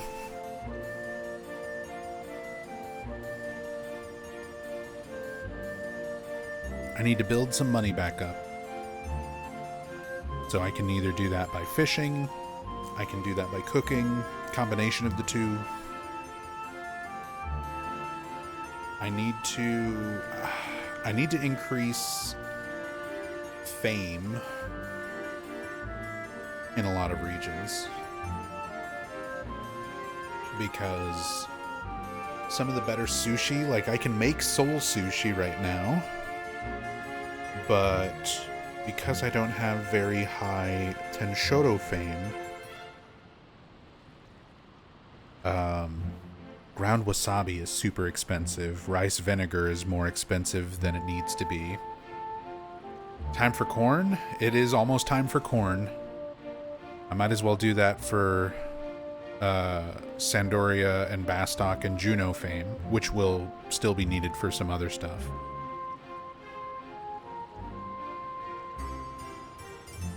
And Shoto, though, I'm going to need to go farm Yagudo necklaces. So it's time to go camp Humuju. Time to go camp some notorious Yagudos. And just wipe out everything in Gideus and collect all the necklaces in between NM pops.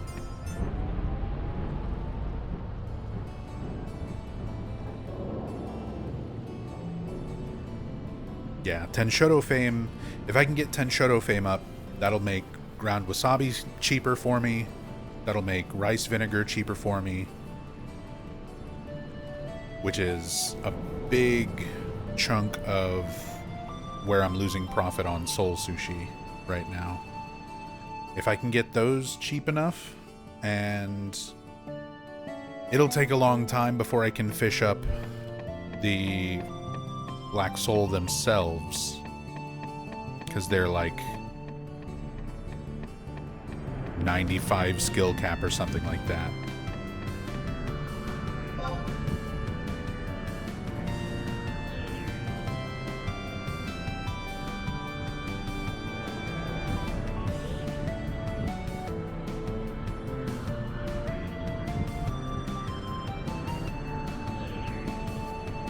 But if I can at least get my fame up, I can get a lot of the other stuff that I need relatively cheap. And then the only thing I'm really... because I can also go farm up earth crystals and stuff like that easily enough.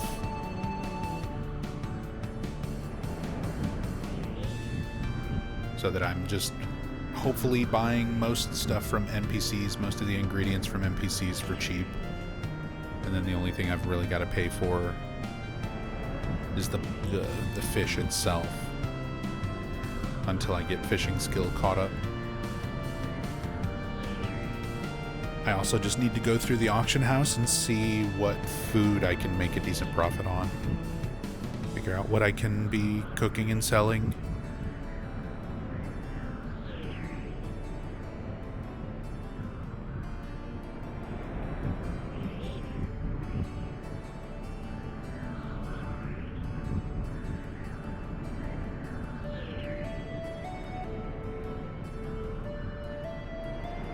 Or are you catching Black Souls, Moggy?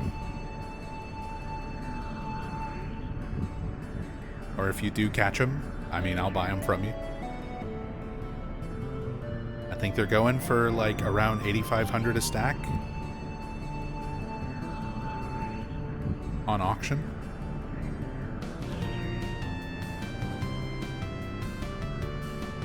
Oh, you're skilling on those right now.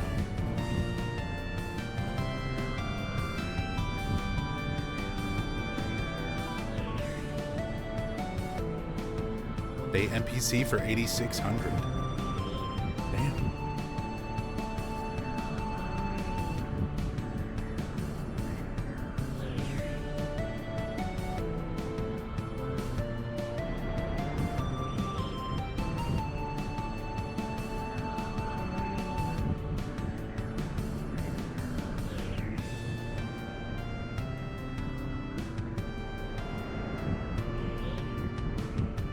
Give you a deal at 7,500. I'll take him. I'll take him at 7,500 a stack.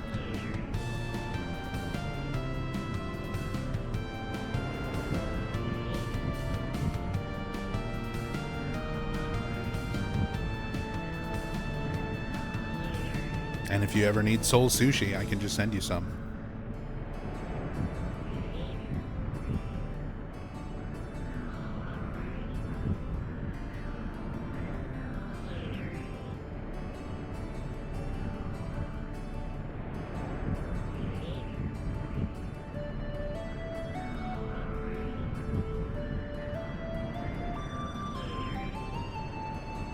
Because, yeah, even getting the fish cheap and getting the, getting my own earth crystals so that I'm not spending money on that. Taru rice is relatively cheap. Distilled water is relatively cheap. The rice vinegar, the biggest expense right now is the damn wasabi, the ground wasabi.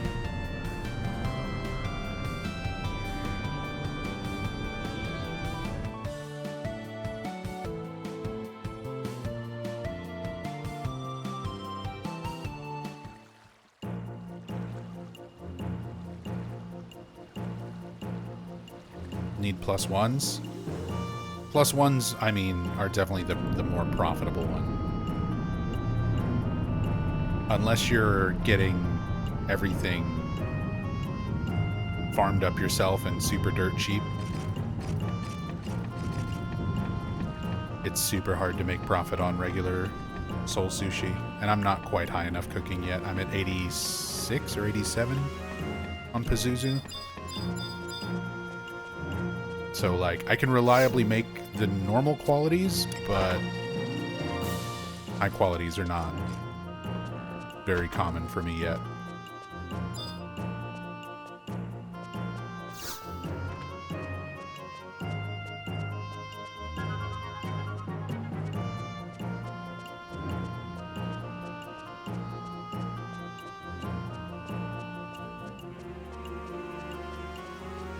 Can't decide if you want to cook or woodwork.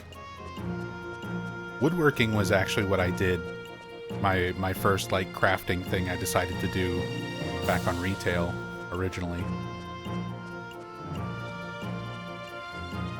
Because once I found out, like,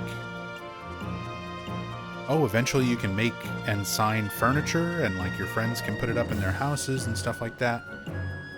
I was like, that would be fun. Just to have signed furniture for my friends to have in their houses.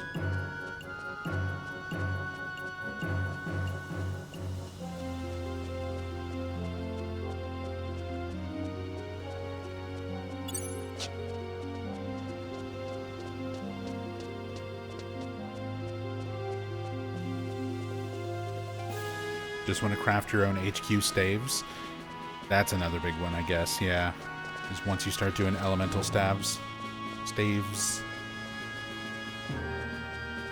But also want to cook sushi. I'm glad that was one of my big ones. I wanted to be able to make food for whatever job I'm leveling or for whatever people in the link shell need. I wanted to spend a bunch of time leveling up cooking on my mule, one of my alts. So that's getting there. I said I finally got my raw fish handling like night before last. I just did it off stream because I only needed like a couple thousand more points. So the last guild item after I turned everything in, it was enough.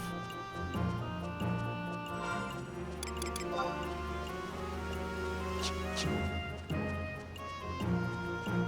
I can officially start just making sushi. And I went through and already made some soul sushi just to see. And did all my math on materials. And I was like, oh, these are not worth it at all. I'm straight up losing money. It cost me like a little over 25k for the materials to make a stack of soul sushi that I sell for 22k.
Is Horizon economy better than US?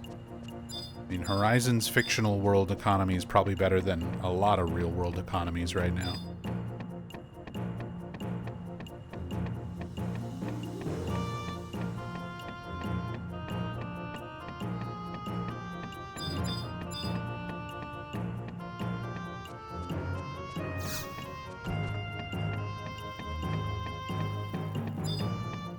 Hello, Gumba.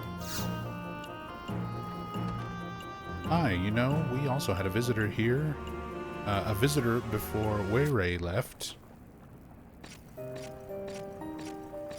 I apologize for bothering you again. I wish to speak with you about Zeed. Hey, Were, the Musketeer's back again. Captain Volker, we Galka would also like to know of Zeed's whereabouts, but none of us knows where he might be.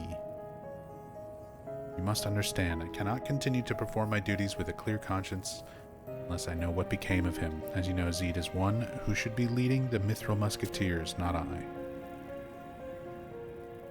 Is it your uncle you think of when you say this? True, many Galka were upset by his appointment as captain after Raugrim disappeared, but we do not feel the same way. We do not feel the same way about you. As Zeed is different from Raugrim, you are very different from your uncle. It is not because of my uncle, sir. Glad to hear that. I now feel safe in telling you that a Dark Knight was sighted in the Palbro mines. He was very powerful, I am told. And it is. That is all I know. So why are there less Dark Knights since Zeed appeared? Any idea? I don't know. I think there's plenty of Dark Knights on the server. Alright.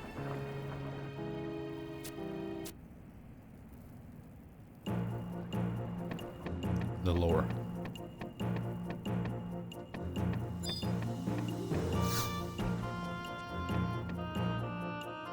Speak with Goomba.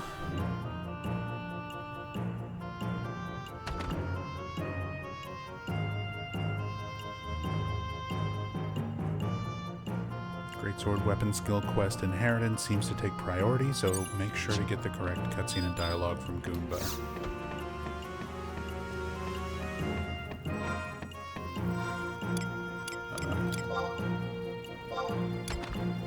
There we go. Blade of Darkness.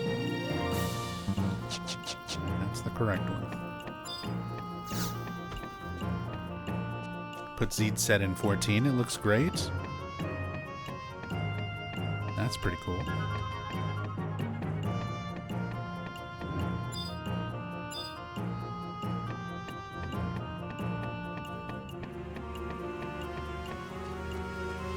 I really love a lot of the armor designs and stuff in 11.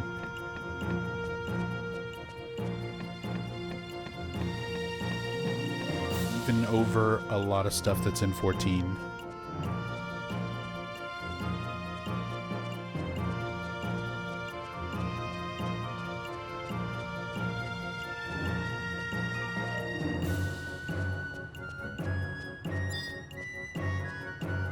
Feels very Berserk inspired. I mean, I feel like Guts's Black Rider and just like his armor in general works extremely well for Dark Knights.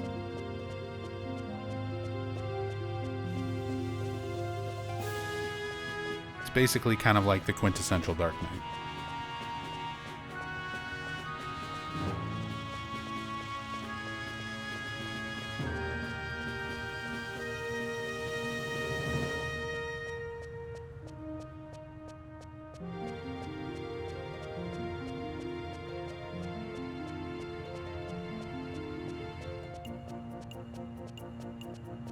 The Artorias armor. Because Berserk was also a huge inspiration to a lot of stuff in Dark Souls, but probably most directly towards Artorias.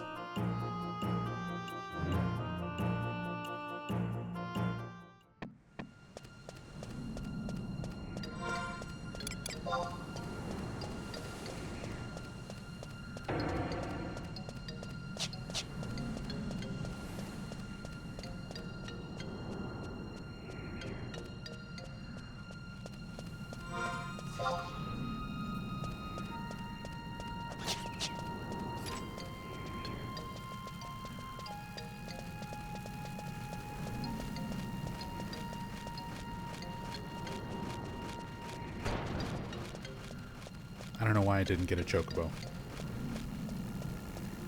I just decided to run to Palbaro on foot from like the furthest gate possible.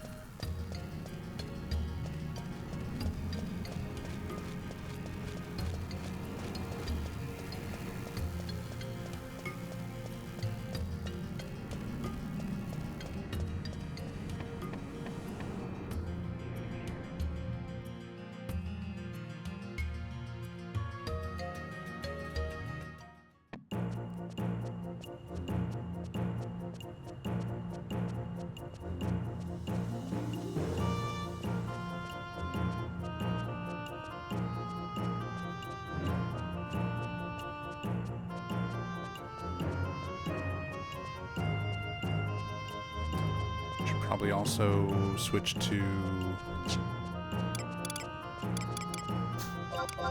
I'm gonna keep my warp, or am I going to need sneak? And I need to go to 3rd floor in Palborough, so I might need sneak.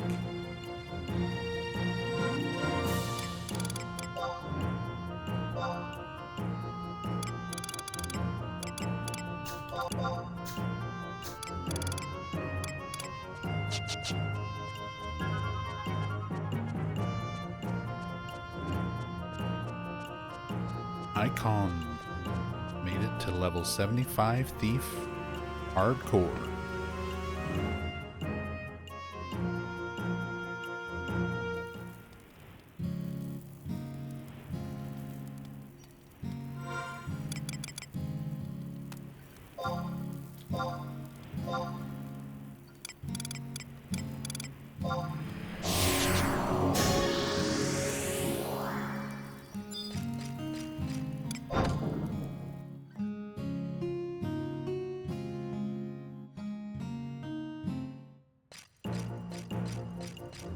Slapping bees and mandragoras, feeling happy already.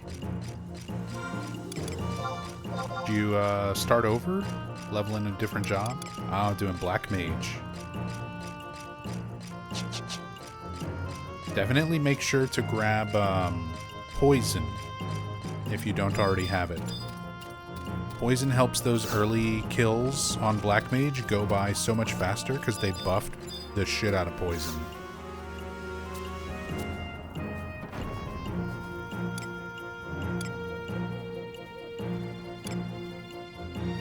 Oh my god, Lost Chocobo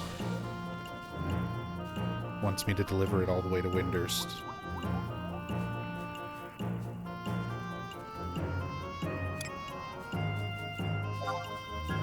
I'm doing something else. I'm doing something.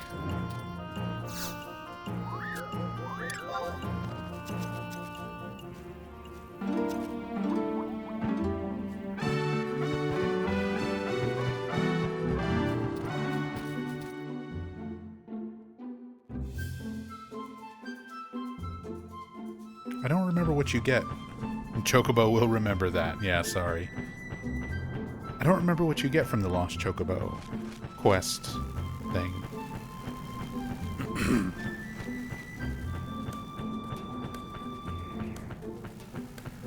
Basically just riding all the way from Bastok to Windurst.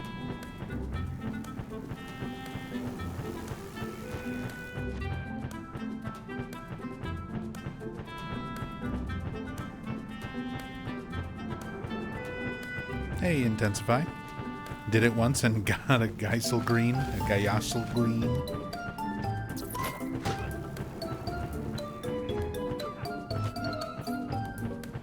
Didn't have to pay for the Chocobo, so it balances out. A pretty long trip for 1 green.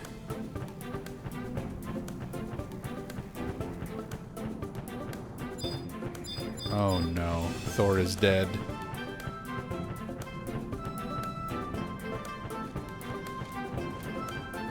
Poor guy.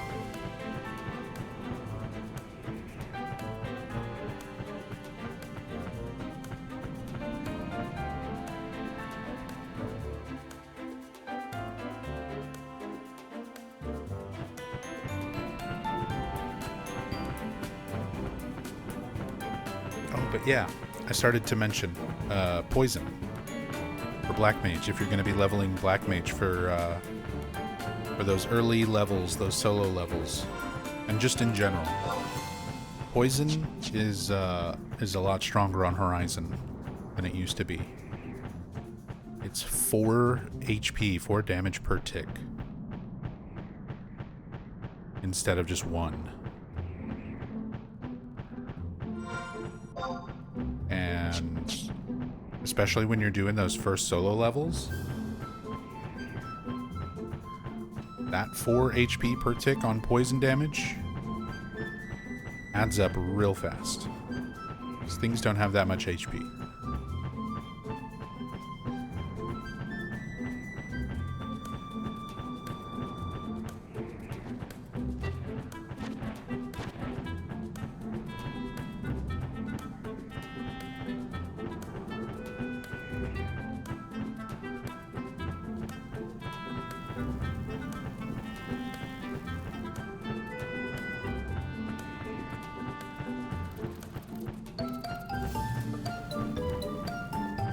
Yeah, poison is dirt cheap MP-wise as well. So it is some incredibly efficient damage.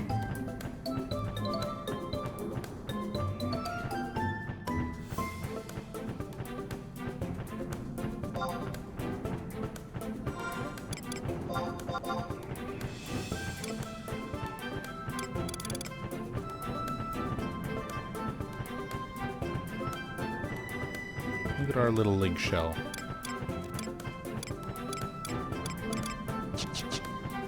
Starting to see more and more people online. More consistently. It's awesome.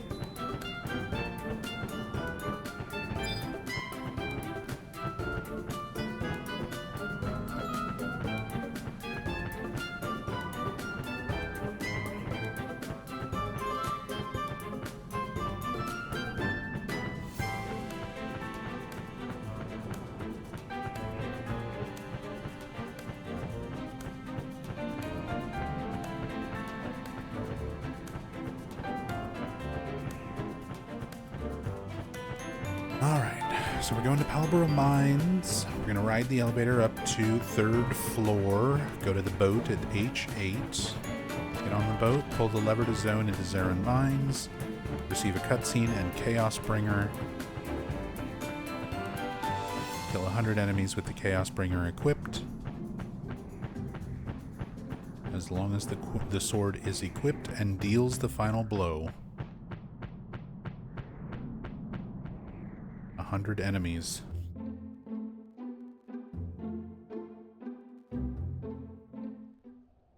And then we go zone into Beado for Dark Knight after a cutscene.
Y'all weren't kidding. Poison good. Poison is good.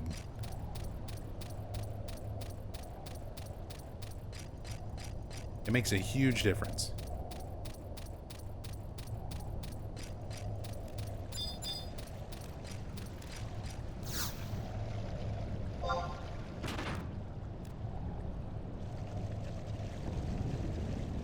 I was noticing that when I was leveling Black Mage on Pazuzu.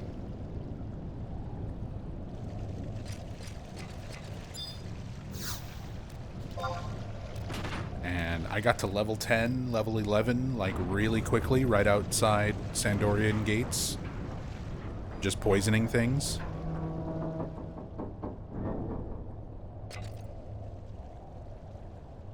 Just poisoning and smacking things.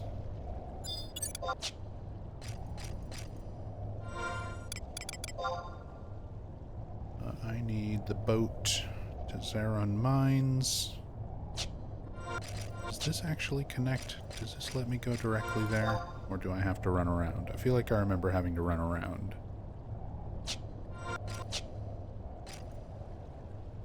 Maybe I'm thinking of the other thing, the other place.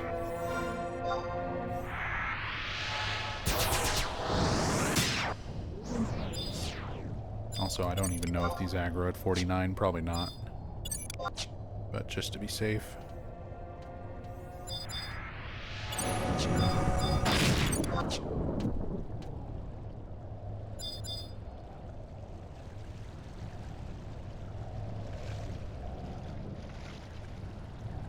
Ride the boat.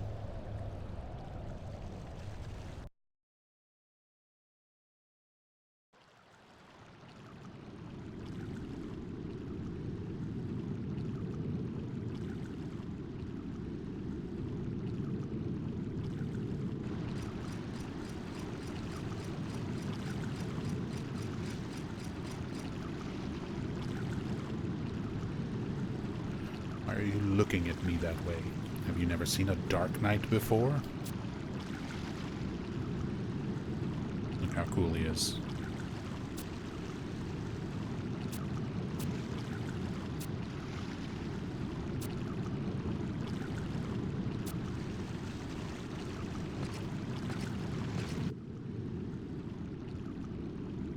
There's my Chaos Bringer.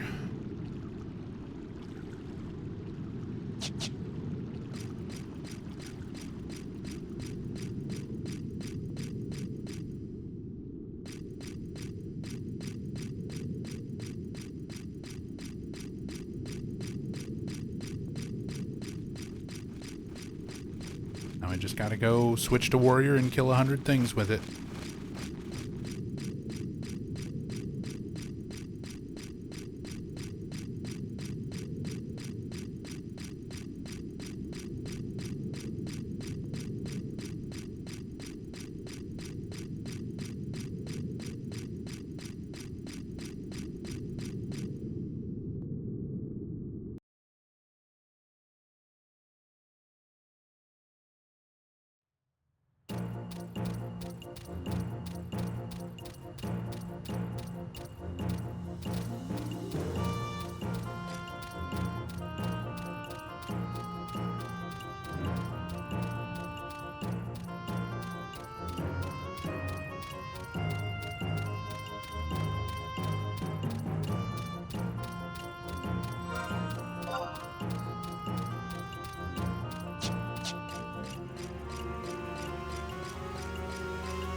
I'm assuming I've still got some kind of equipment I can wear on warrior. Where did I even leave warrior? Like 15? Yep.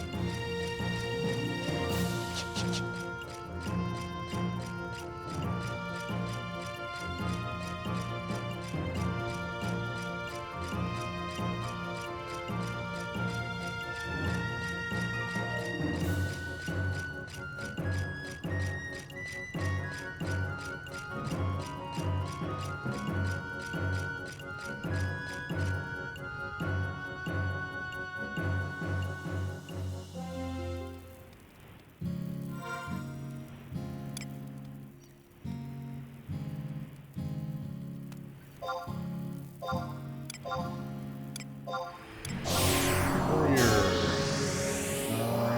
What do I want to do for sub-job here? I can't use poison and dia and stuff like that, because if they die to the poison, it doesn't count for the Chaos Bringer kill. I want to really just focus on killing with the Chaos Bringer.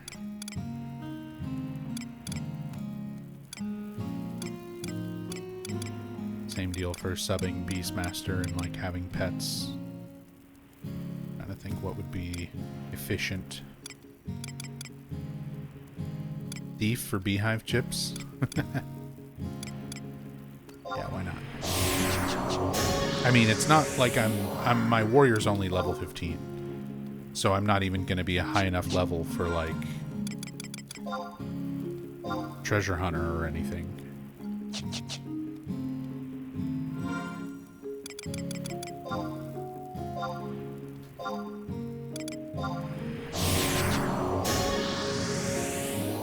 Probably monk for boost.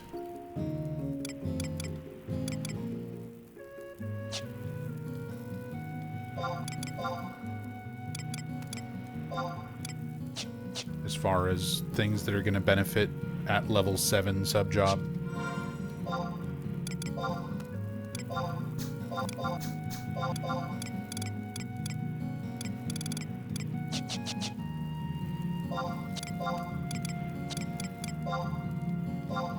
Traveler's on, put that on.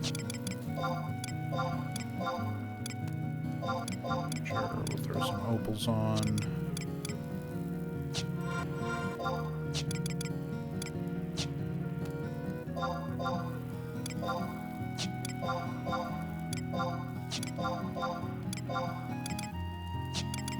That's my dream mittens. I need to remember that I have those sitting in the wardrobe if I ever need invis in a pinch.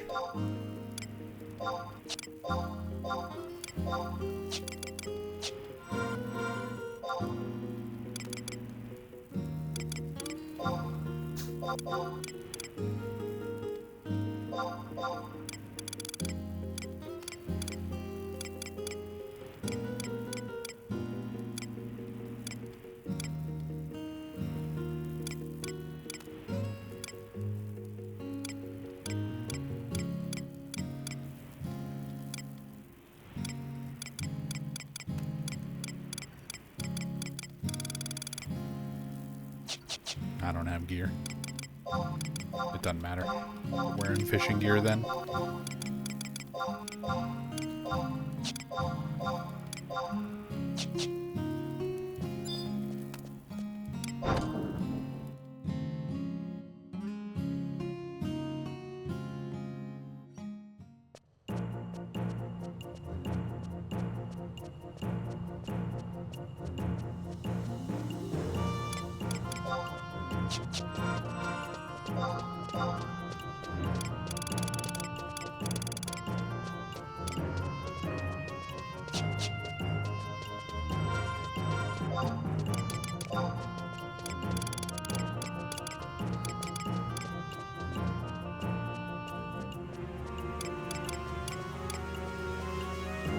Oh wait, I had a face guard.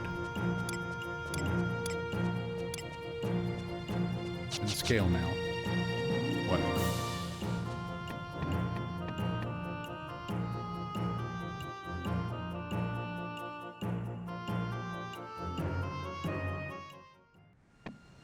Whatever.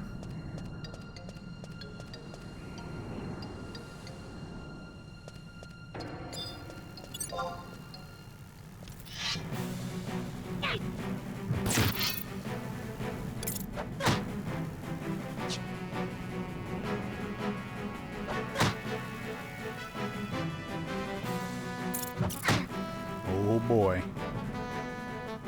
We are great swording now.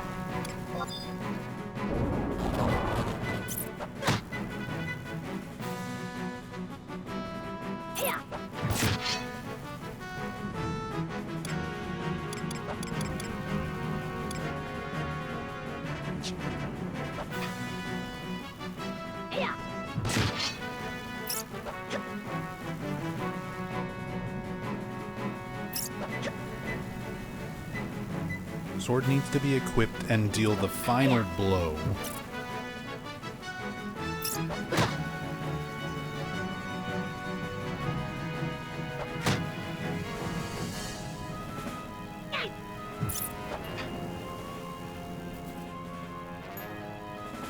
Oh yeah, I even grabbed a stack of meat. Would go Bard sub for more damage so it's faster.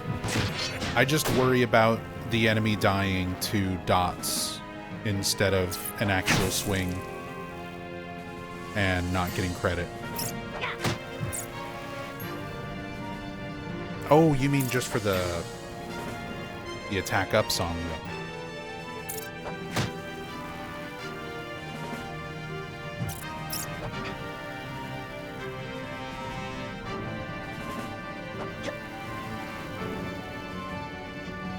Can't you also weapon swap?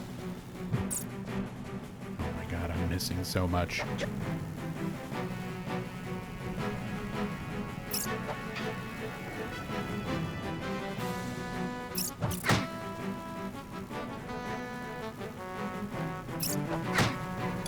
Like, I could throw on this Kingdom Sword and smack them and see if it does damage.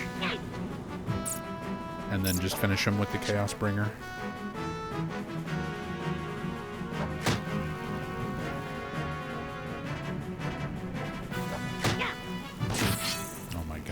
Misses. The whiffs were so painful. Look at me.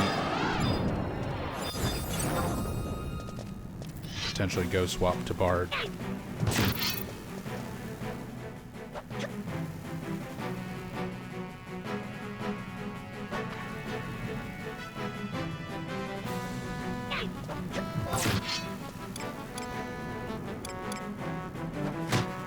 Problem is, will this sword one-shot them? That's 15 warrior, killing a level 1 thing.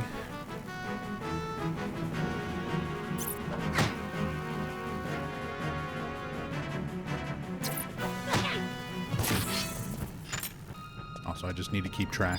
There's 2.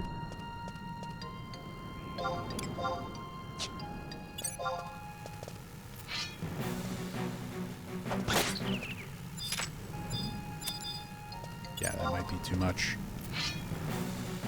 Yeah, it's too much.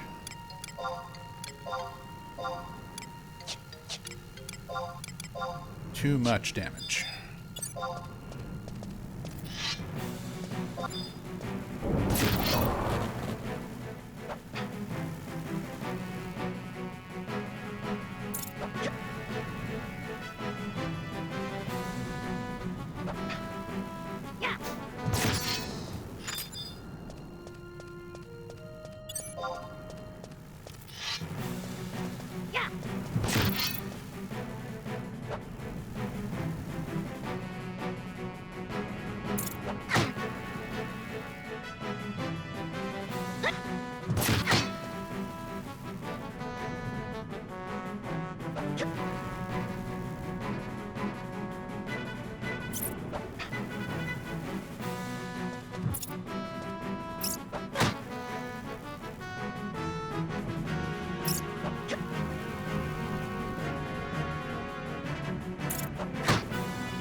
Still got another like hour and a half before I need to go check jungles for fire weather.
That should be like 7.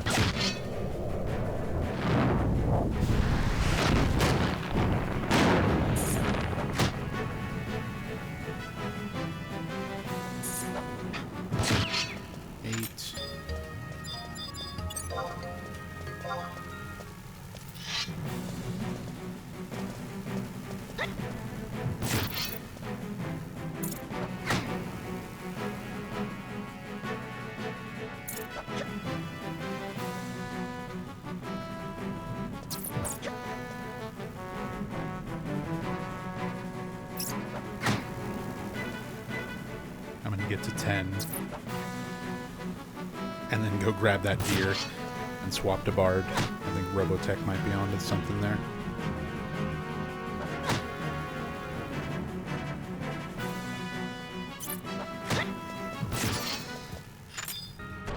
There's 9.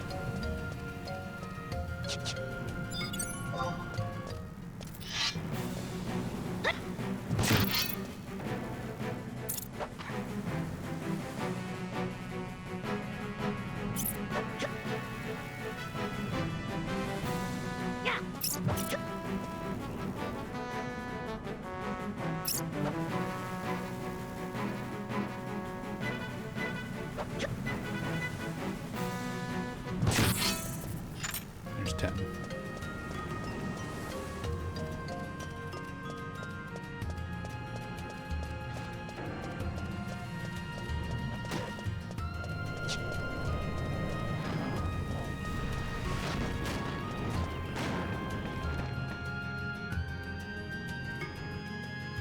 "90 kills to go."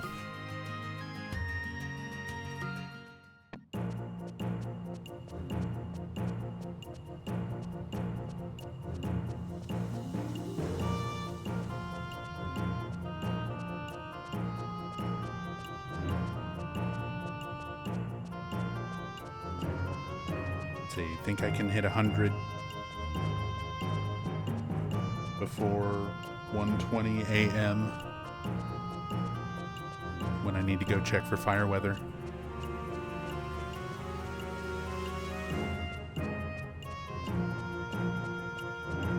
Another hour and 20 minutes.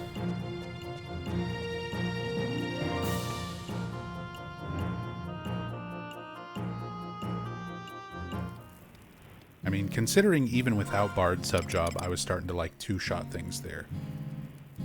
Biggest thing is just going to be the RNG of how often I miss.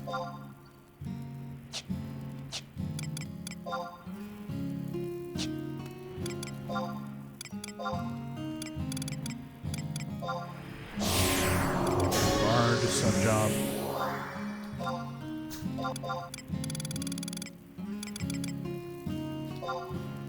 Ace Guard. Gale Mail.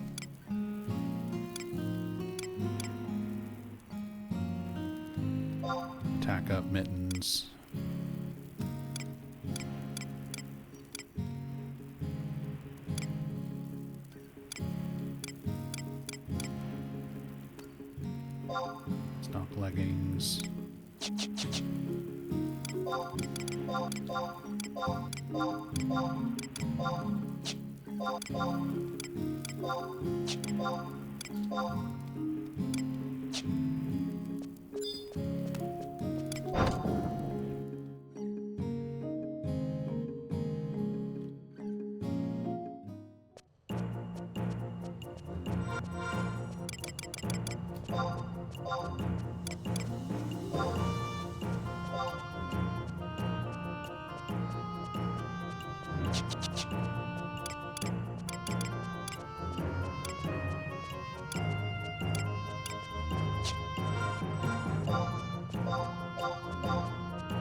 That's 11.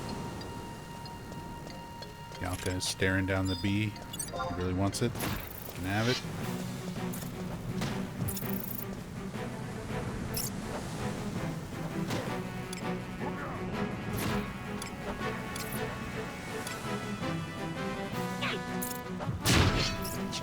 And I can heal with Payon whenever I need to.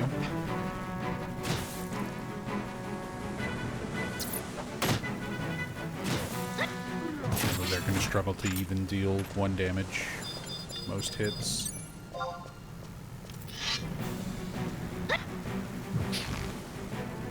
That's 12.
17?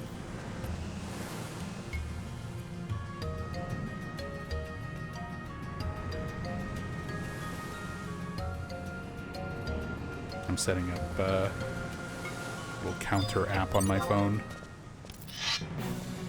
so I can keep track.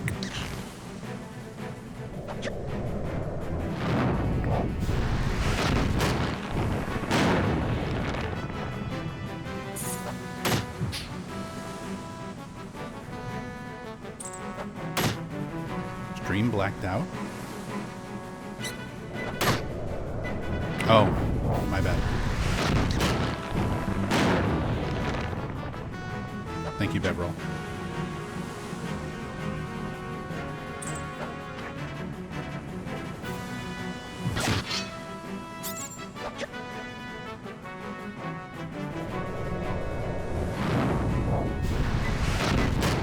I was tapped out and accidentally hit one of my hotkeys for changing scenes.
Flintstone, which one? Fred or Wilma? Pebbles.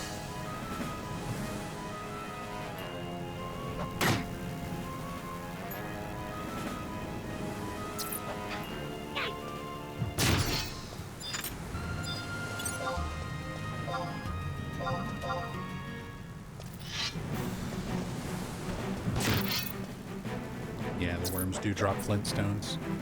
Although,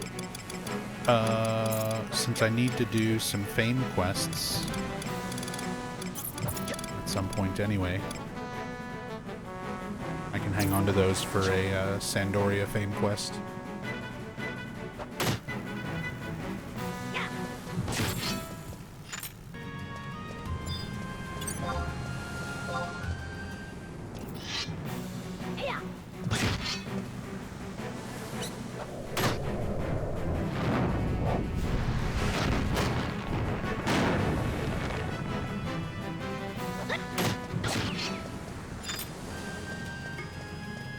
It's 20.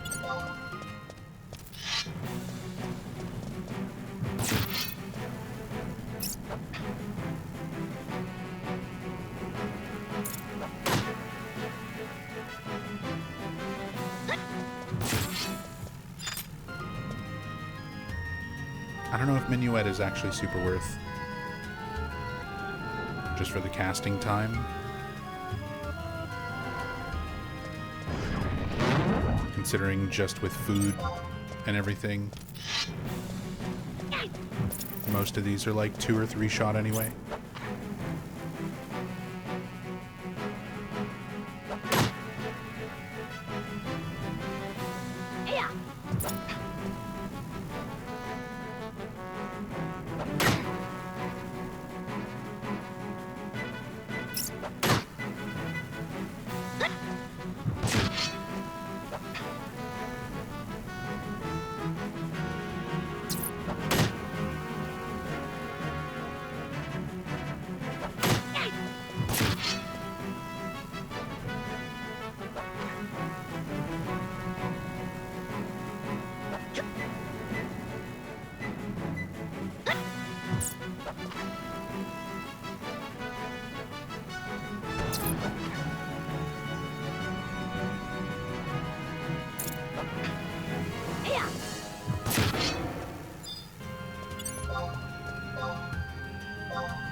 Also, Moggy, if nobody else is claiming that insect paste and you're just trying to get rid of it, feel free to send it my way.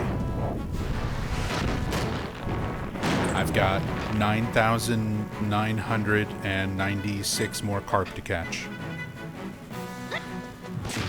I officially started the damn quest. 23 years of playing Final Fantasy XI, I've never properly done the Liu Shang's fishing rod quest.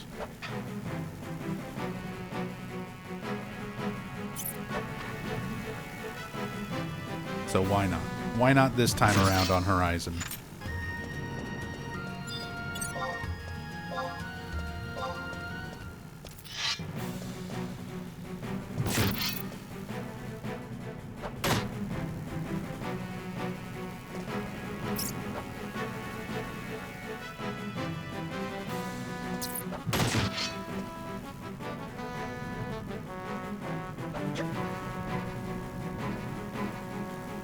Recommend doing it before level 50 fishing to make it easier to level. Yeah. That's probably the way to go. And I'm just sitting at like 28 fishing right now, so it's not like I'm super far into it.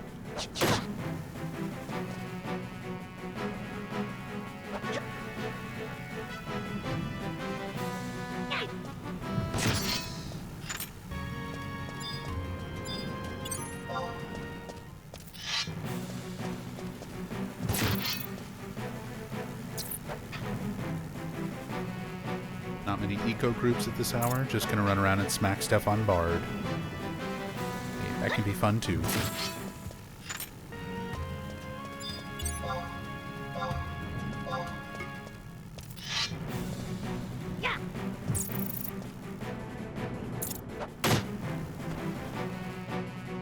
My main goal for today's stream was just to finish unlocking all the jobs.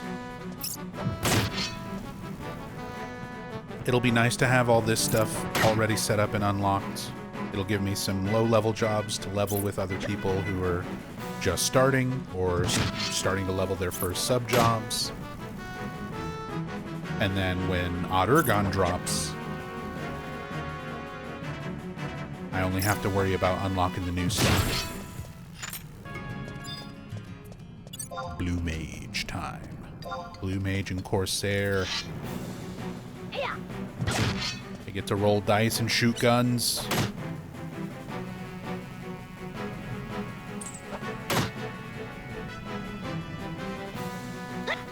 Yeah, Blue Mage and Corsair for sure. Although I played those a lot on retail, and I never really got super into Puppet Master. Maybe this will be the go-around where I give Puppet Master, like, a fair shot.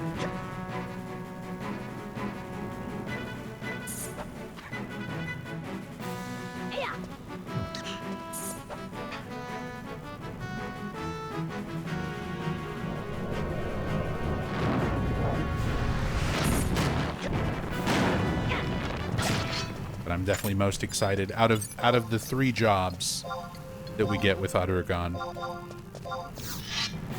I'm most excited about Blue Mage. Blue Mage was so much fun.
got the weapon skill, but I cannot kill things with the weapon skill.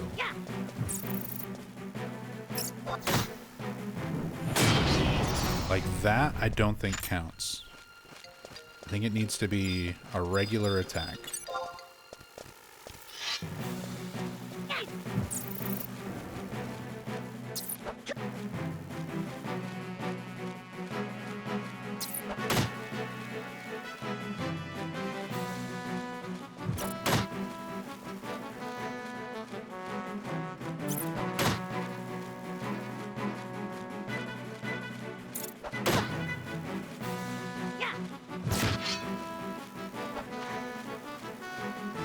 Sword is pretty dookie. I mean, yeah. It does 3 damage and has a delay of 666.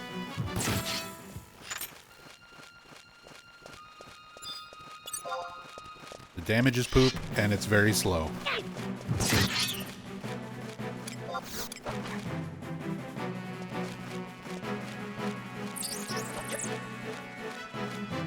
Bats are level 3. What have I done?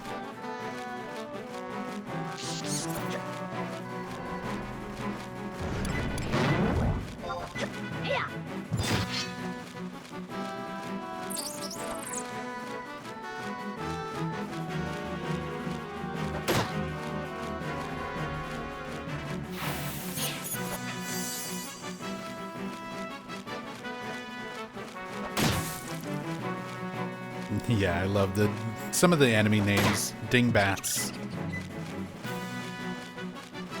One of the sillier names. Although I've got fond memories of playing with one of my friends from high school back when this game first launched, and we were very first playing it. And my friend started Sandoria, so he was mainly leveling outside Ronfar, where there's also Dingbats. So I just think about my friend Casey yelling "Ding!" every time he hit them.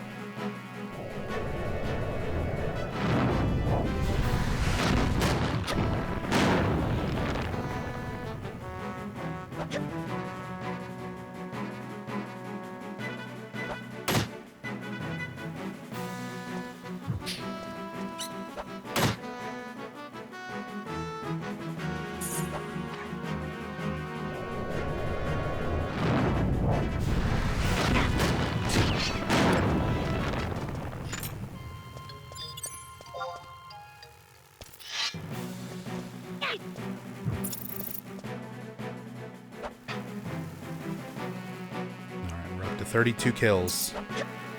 Got an hour, about an hour and 5 minutes before I need to go check fire weather.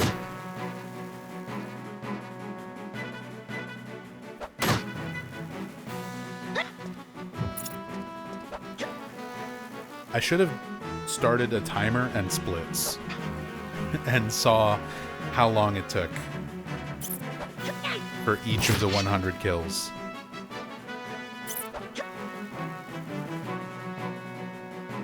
I should have started that. I should have set that up first. That would have been fun.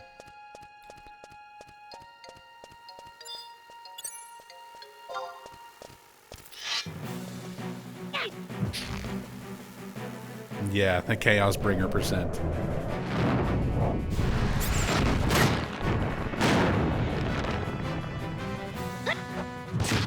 I mean, there's definitely much faster ways to do this. Much faster and more efficient ways.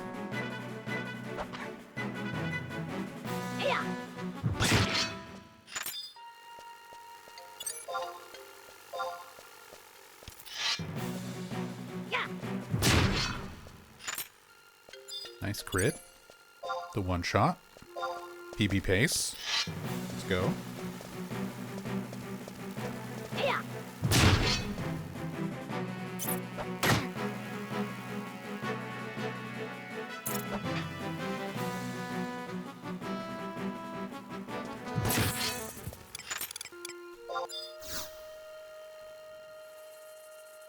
Saw on Twitter, Behavior acquired the 7 Days to Die developers. Behavior's at a point where it's out there absorbing other small dev companies. Kind of crazy to think about.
Hey, what's up, Waddle?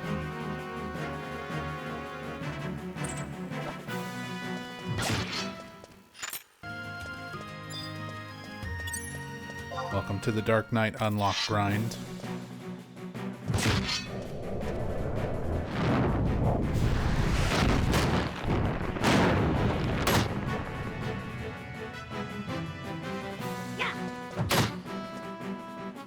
Got so worried about miscounting, I pulled up a counter app on my phone.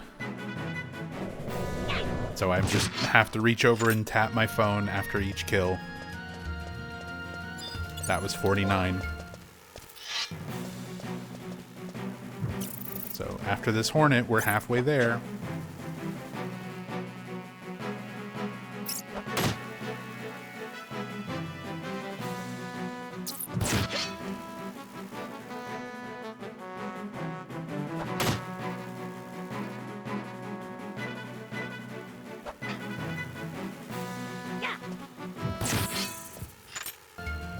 That's 50.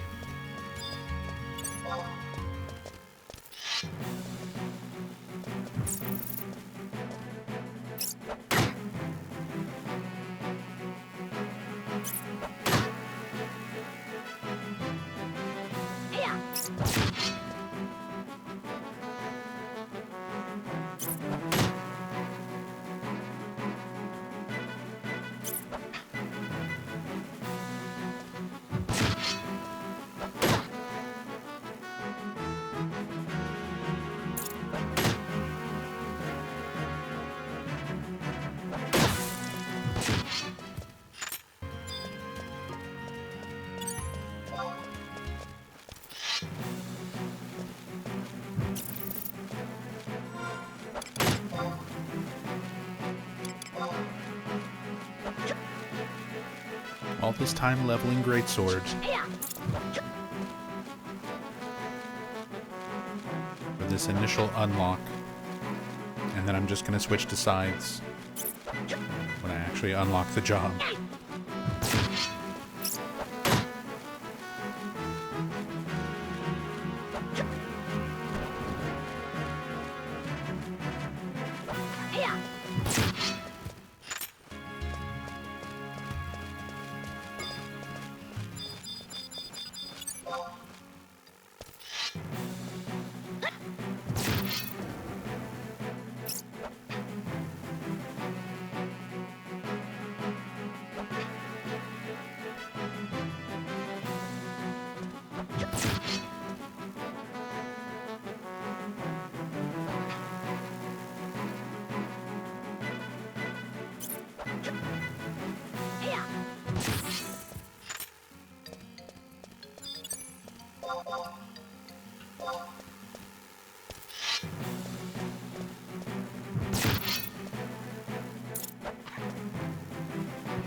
I looked this up once already, but curious if Horizon is playable on the Steam Deck. I have no clue.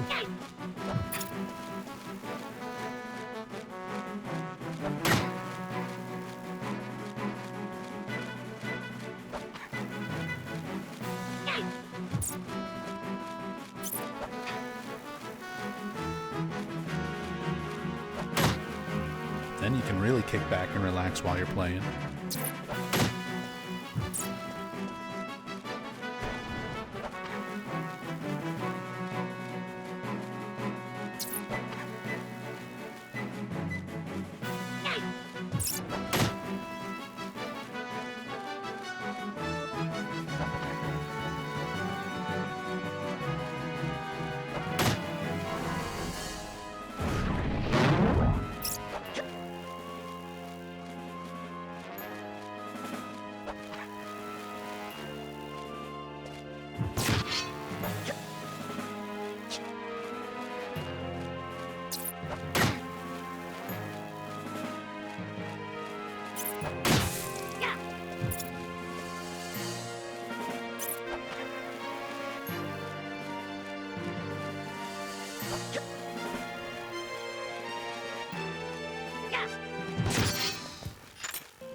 Turns out people have, of course, been on that. That does not surprise me whatsoever.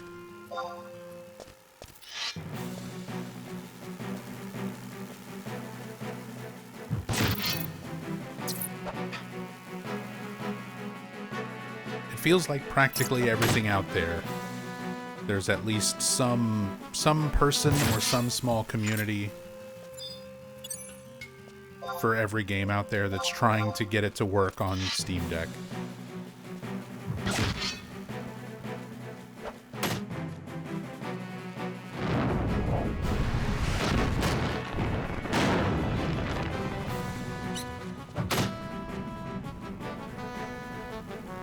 I don't have one. I don't really do a whole lot of handheld or semi-handheld type games anymore.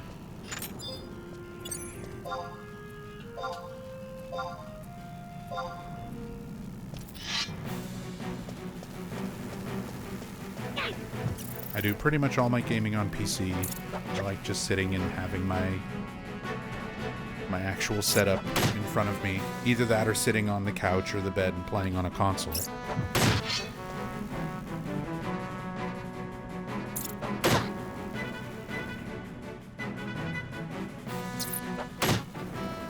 So we just don't really invest in the, like, Steam Decks and handheld PCs and things like that.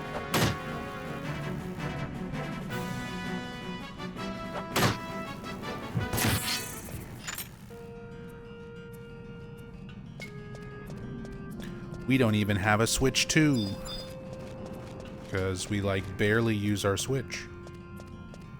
And when we do, it's almost always hooked up to the TV. It's extremely rare that either of us is using it undocked.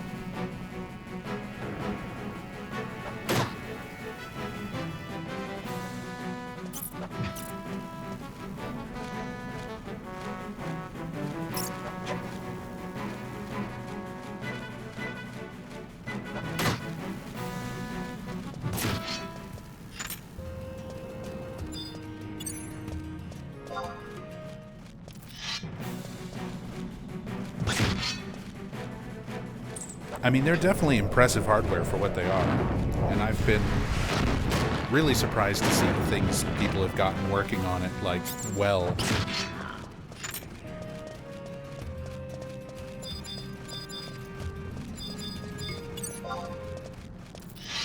Because I see people in, like, the Silent Hill subreddit lot of times asking about running Silent Hill 2 Remake on it, running Silent Hill F on it, running emulators with the older games on it.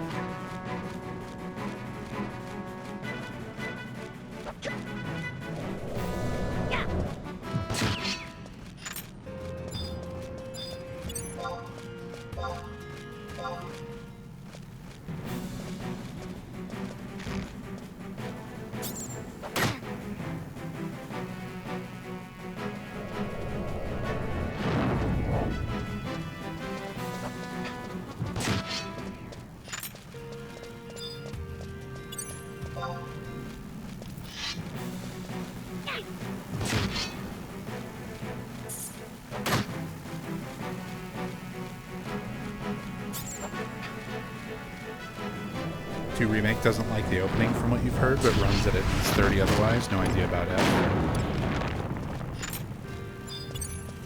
I imagine it would be kind of similar to Remake, but maybe a little bit better. In general, I had better performance on Silent Hill F than I did with Silent Hill 2 Remake, but I don't know if that stability or optimization carries over to the Steam Deck.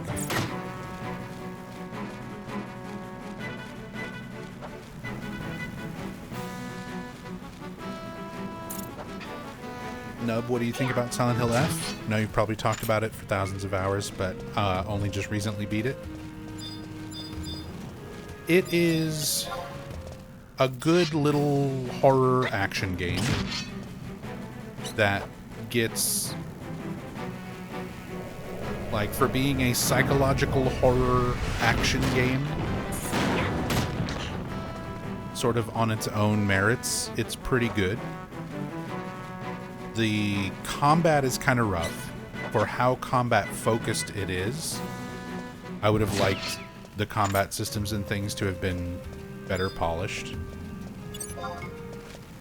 They're fine, but there's a lot of times where it's like stuff wasn't really happening very smoothly. A lot of weapons bouncing off of walls and objects and obstacles in tiny little cramped rooms. And they fixed a lot of my complaints about being stuck in some of the forced combat sections. They reduced that a little bit. So, like, they updated the game to try to balance out some of those things that I initially complained about. Story-wise, outside of Aglophitous, which even Aglophitous and White Claudia, there's just not a whole lot of connection to the rest of the series. It's one of those ones where it's like, this is a good game, but what exactly is making it Silent Hill? What exactly is making it something that works as a Silent Hill game and not just a standalone psychological horror action game? You know? And I'm a little bit tired of the direction the franchise is going. To me, like, and maybe this is something that a lot of fans feel differently about because they don't play or experience a lot of other psychological horror outside of Silent Hill. But as a horror fan, I've played a lot of other psychological horror games. I've watched a lot of psychological horror movies. I've read a lot of psychological horror books. And there's a lot of things that people associate with Silent Hill that are not unique to Silent Hill. People think about the fog. People think about, you know, that. The fog is a direct rip from Stephen King's The Mist. Like, it was something convenient for referencing the horror authors that Team Silent was heavily influenced by, and mechanically, it was there just to hide limited render distance on the PlayStation 1. So it served a little twofold purpose, but it's not like Silent Hill invented fog. Having, you know, a character whose trauma, whose nightmares, whose subconscious are being represented by manifestations in the real world. You have that in stuff like Jacob's Ladder. You have that in a lot of other psychological horror media. So again, to me, that is not something that just instantly screams Silent Hill. It's something that Silent Hill utilizes, but it's not something that made Silent Hill unique. When you really start boiling down a lot of the aspects of what makes a Silent Hill game, how the series started, and what set it apart, what made it unique compared to all of the other psychological horror out there. The cult, the power surrounding the town, and the town itself. That's why the game is named for the town. To me, those are like the three main elements that mean the most to Silent Hill, not just psychological horror. Any psychological horror story can have fog and monsters and an otherworld and trauma being manifested as monsters. Those are not things that Silent Hill invented. Those are things that people tend to associate with Silent Hill kind of on the surface level. And it's a little bit weird to me that the developers like Motoi Okamoto as producer go out of their way to talk about we need to evolve the franchise beyond the town and beyond those original concepts, which I agree. Horror, especially for a franchise that's been around as long as Silent Hill, needs to change and evolve. But it's very strange to me that their idea of quote-unquote evolution is to just continue doing the same story formula. Protagonist with hidden trauma that's reflected through their subconscious, manifested into the reality around them. We're just doing Silent Hill 2 over and over and over and over again. The only thing that they're evolving, the only way they're changing anything is the location, just moving it out of the town. So at that point, if you're just moving the location for the sake of moving the location, and you're just doing a bunch of psychological horror tropes that are not unique to Silent Hill, what's the point in calling it Silent Hill? Like, that's the thing that I'm struggling with the most with the new games. Like, Silent Hill F was an enjoyable experience. It definitely managed to have similar feeling to Silent Hill, at least for the first half of the game, up until you get to Shu's house. Going through the school, going through the town, the monster design, the music, the visual elements. On the surface level, it's getting those things right.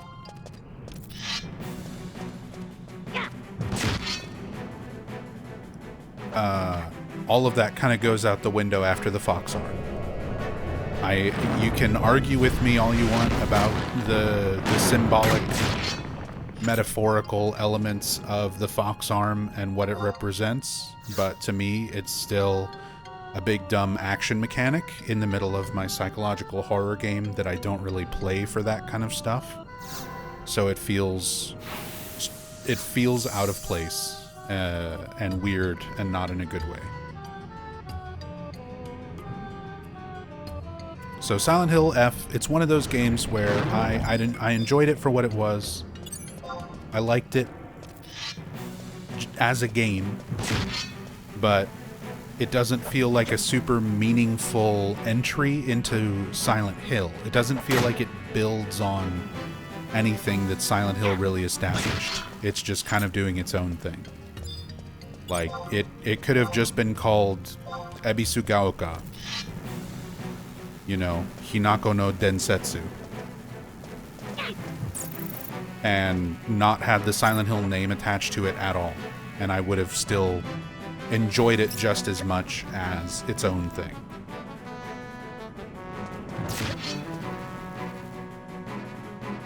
So, as a Silent Hill game, it leaves a lot. It leaves me wanting more. Especially because it teases you so much. Like,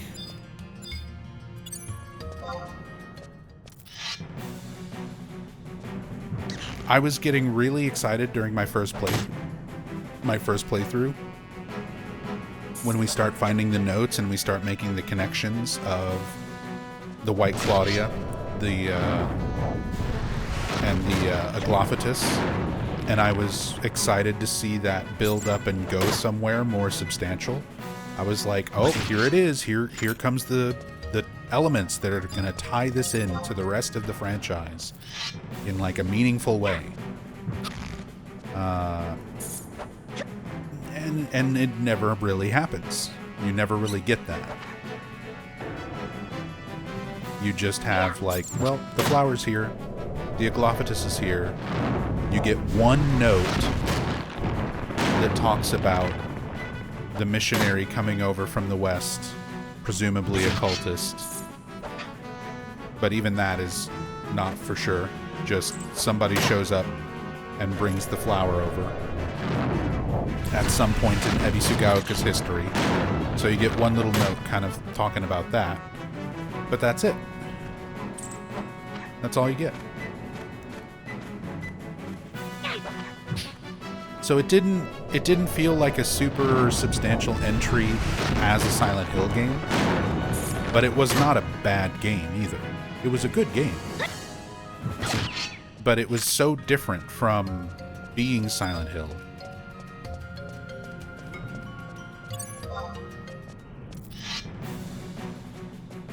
That it just sort of begs the question, like, other than obviously just marketing, why would it be part of that series? It also just made a lot of strange choices in the way that it told its story. I think the story of Silent Hill F is very good, but I think that splitting that story up between 4 to 5 full playthroughs, like locking your players in to a single ending on a first playthrough like that, and forcing New Game Plus playthroughs to get the full picture, is a really questionable choice.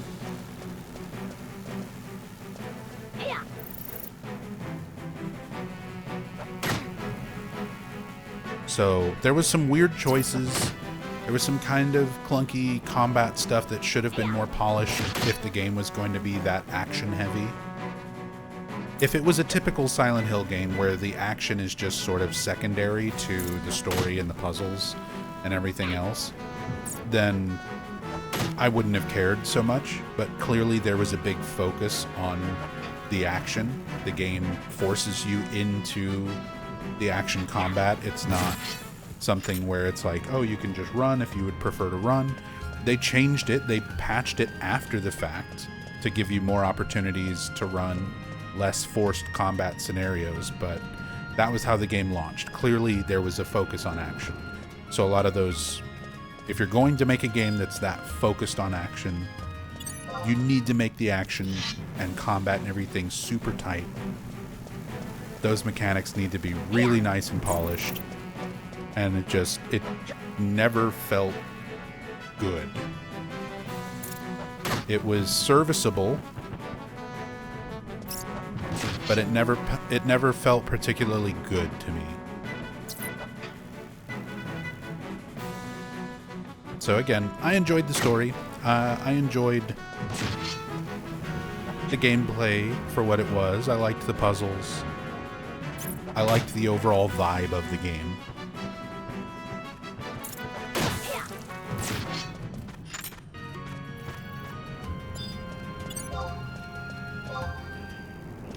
I just wish it it was so close, you know? It was so close to being a little bit more deliberately tied in to the rest of the franchise, instead of it just kind of being little background, very easily missable connections. And even those small connections that it does have, like the Aglavitus and the White Claudia, it never says it outright either. It never comes straight out and says that's what those things are. The Aglavitus is exclusively referenced as Agura no Hote-sama. It looks the same, it functions similarly, it sounds the same. Agura no Hote-sama is very, very close to how the Japanese would pronounce the word Aglavitus, Agura Hotis, or Agura Hotesu. So it's essentially Aglavitus, just with a Japanese twist on it. Pronunciation sort of twisted it into new words. Agura no Hote-sama. And then White Claudia is referred to as Hakokuso. They never call it Aglavitus, they never call it White Claudia. So even those things, you could argue, like, they're not the same thing. They're not the exact same thing. They're similar to Aglavitus and White Claudia, but kind of their own things as well.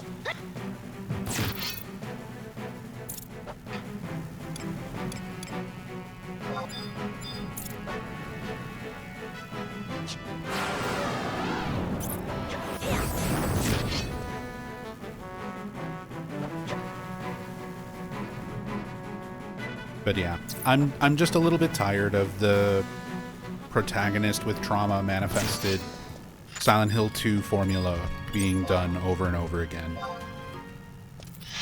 The only thing that's really evolving or changing is the location. And I think taking Silent Hill away from Silent Hill and not having a meaningful connection back to the original town sort of defeats the purpose of calling it a Silent Hill game. Like, I don't think, obviously the games don't need to take place all the time in Silent Hill. We've already had Silent Hill 3 and Silent Hill 4 establish that you can have Silent Hill-esque events happening outside of the town, outside of the influence of the direct power itself, but it's done through people who have strong connections going back to the town. It happens in 3 because of who Heather is and who Claudia is.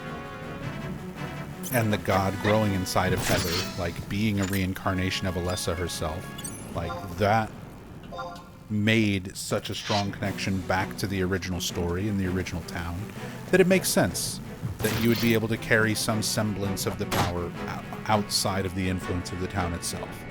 Same thing for Silent Hill 4. You've got Walter Sullivan as that really strong connecting factor, going back to the original cult, back to the town itself, even though stuff is happening in South Ashfield. So if the new games were at least taking that same sort of design philosophy in mind, if they were taking that into account, where have it take place in Japan, but make the connection back to the original town and cult and stuff be something significant and substantial. Like, have it be a meaningful part of the story. Not just a couple of references that could or could not be Aglavitus or White Claudia, not just like one note, a totally optional note referencing the missionary bringing the flower over, and then like not really expanding on that. Take those ideas and incorporate them into the main story in a larger part, in a larger way. is what I would like to see. And we'll see what Townfall winds up doing, but I don't expect it to do anything different. Townfall's probably going to be the same way, where it's just like, protagonist, he's got trauma, Simon Ordell has problems, and they're going to manifest as monsters from his subconscious until his trauma is revealed. And there will be, you know, one or two notes, one or two little references that are not part of the larger plot, that are going to reference the town, oh, this New England town where these other things happened, or something like that. I'm just guessing. I'm hoping I'm wrong. I'm hoping that there is more of a significant tie back with Townfall to main elements established in the franchise, but just the core formula being main character with trauma again, I'm so tired of that. But I also feel like I'm in the minority now, because the fan base has grown massively over the last few years. There's so many new Silent Hill fans who have come into this franchise not having ever played any of the original games. Maybe have watched other people play it. They've maybe watched me play it. They've maybe watched a playthrough of it or looked up some lore on it, but never having really experienced it or felt connected to it, any of those original established storylines. There's a ton of fans. A big part of the fan base now are people who have only played Silent Hill 2 Remake and maybe Silent Hill F.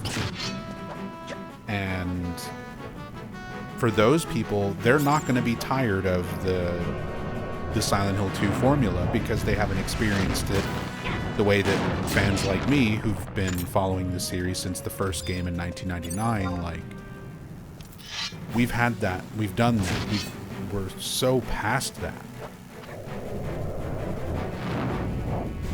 I would much rather go back to stories similar to Silent Hill 1, where everything happening is an outside force.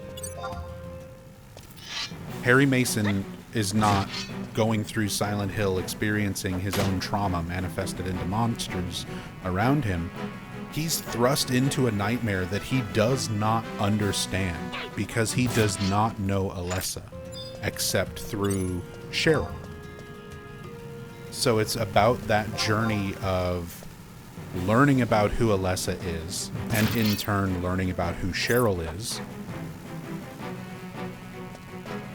But the idea that the nightmare is not one that just simply belongs to your protagonist. Like, having it come from an unknown source, to me, made it more interesting, more mysterious, and allowed you to do a little bit more with the storytelling. When you just keep doing the main protagonist has trauma over and over, it becomes predictable, and you wind up just kind of playing this little meta game of like, well, what's wrong with this main character? What sort of abuse have they suffered or inflicted onto others? How is that going to be represented in what you're looking at? Everything you look at through the lens of already knowing there's something wrong with this main character. And I don't like that. I don't like how predictable it's become because they just keep repeating that formula. Again, they talk about wanting to evolve the series, and that's the main thing that needs to evolve and change. Get away from that formula all the time. But instead, they just keep the same formula, they just change the location, just change the backdrop. Again, it'll be enough to make new fans happy. The only people who are going to be upset about it are old farts like me, who care about the early games and want to see, you know, more unique ideas and less rehash. So I'm kind of in a weird space. I'm kind of in this really weird space as a Silent Hill fan.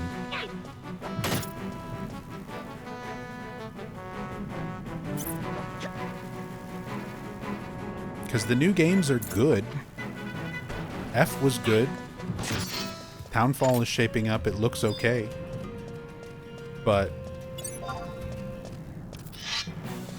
I'm struggling to understand what is going to really make them Silent Hill games.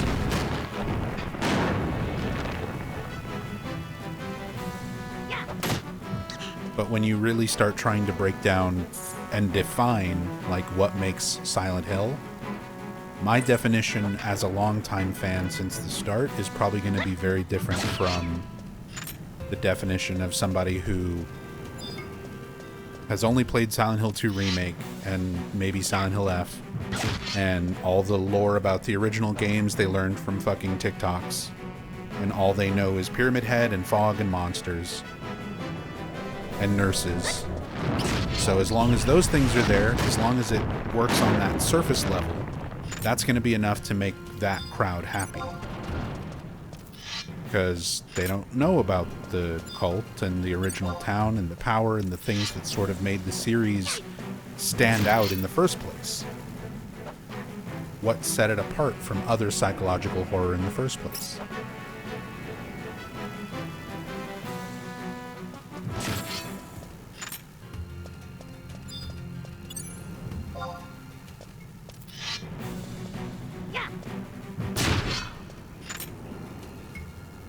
We're up to 80. I may have miscounted a little bit. I may have forgotten to hit the button and increase the counter while I was rambling for a few of those. So we might actually have more than 80. But just to make sure we hit our goal, we're calling that 80, 81 now.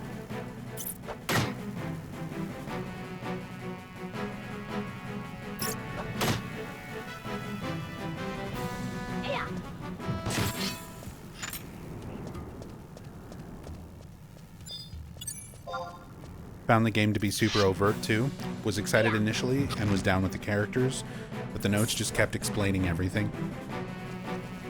It's definitely not so subtle, but again, that's a sign of the times. Attention spans are like lower than ever. People make games with a completely different mindset now. Like, back when the original games were being made, you didn't really have to design a game where you needed to worry about the attention span of your player. Because if you sat down to play a game on your PlayStation in 1999, most of the time, like, you weren't doing a whole lot of other things all at once. You didn't have too many other distractions. Usually you were sitting down and playing your game. Nowadays, people sit down and play games while they also have a YouTube video up on their second monitor, and they've got stuff pulled up on their phone. They're chatting in Discord with their friends. Other stuff is happening while the game experience is happening. So if you make things, even very obvious things, players are going to miss that information. Like, again, going back to stuff I've seen every once in a while, I go through the Silent Hill subreddit, see if there's any cool, new, interesting information or news that people post up there. And I see a lot of posts of people who are like, I just finished Silent Hill 2 and I don't understand anything. And they're like, how is, people saying Mary's body's in the car? How is her body supposed to be there if she's been dead for 3 years? Like, people who don't understand that the 3-year timeline was part of a delusion. And the game spells that out for you in cutscenes. You literally have an entire note from Mary and an entire fucking cutscene between James and Laura that spells that plot point out for you. And people will be like, I finished the game and I don't understand. That's not even something that's like subtle. That's something that the game directly tells you, direct information, in a cutscene that's not like optional or anything. But that's because people are not just sitting down and focusing on their game, most likely. They're not absorbing any of that information. Their attention is going elsewhere. They're focusing on other things. So, because that is the way a lot of the gaming audience is now, game developers, I think, are worried, they're scared to make subtle storytelling be a thing. Because if players are going to, for the most part, miss things that are very obvious and just like bluntly stated, there's no way they're going to pick up on things that are more subtle or subliminal or symbolic or metaphorical, that are completely optional or up to interpretation. Anything that's not immediately and bluntly and flatly stated, often multiple times, they just know a lot of people are not going to absorb it. So it affects the way that people write stories, it affects the way that people design gameplay. So yeah, you wind up with stuff like Silent Hill F, where the story itself, I think, is very good, but it is definitely not subtle.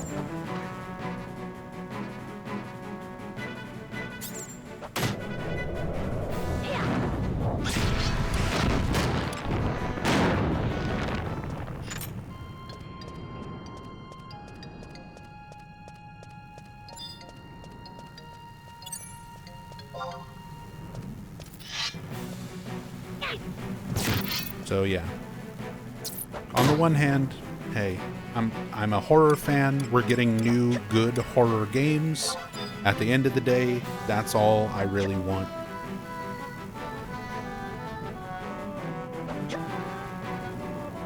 As a Silent Hill fan, we're getting new Silent Hill games when I absolutely did not expect the series would ever be revived in the way that it has been. So, like, the sheer fact that the series is just alive again. Even if something like Silent Hill F doesn't completely jive with me, even if something like Townfall doesn't completely work for me, there's always hope that we'll get something else that will. Not to mention, we're getting some quality remakes in the process. So far, like Silent Hill 2 Remake, I think was handled very well. I've got a lot of faith in Bloober Team when it comes to doing Silent Hill 1 Remake. I have no doubt that will be successful and popular and lead to a Silent Hill 3 Remake at the very least.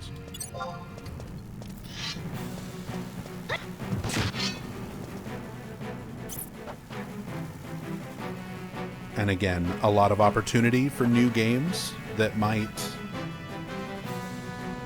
be different. Like, they're all by different studios. They're all trying different things. Townfall's going to be very different from F, and any other original titles we get, I'm sure, are going to be very different from those two.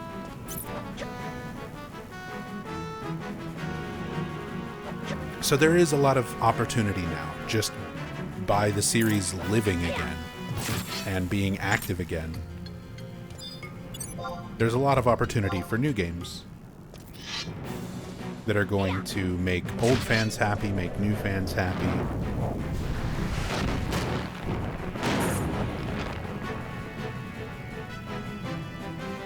So, like, I can't really complain too much.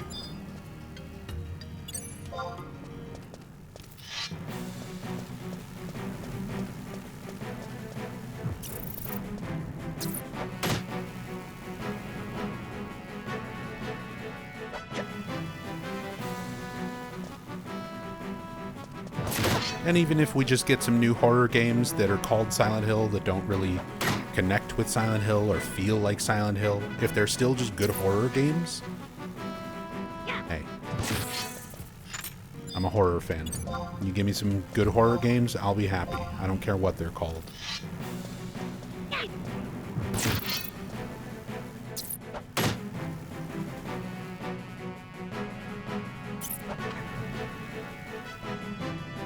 Yeah, no more Ascension. Nothing else like Ascension, please. That was a real rough start in terms of the series revival. And then Short Message was pretty underwhelming as well.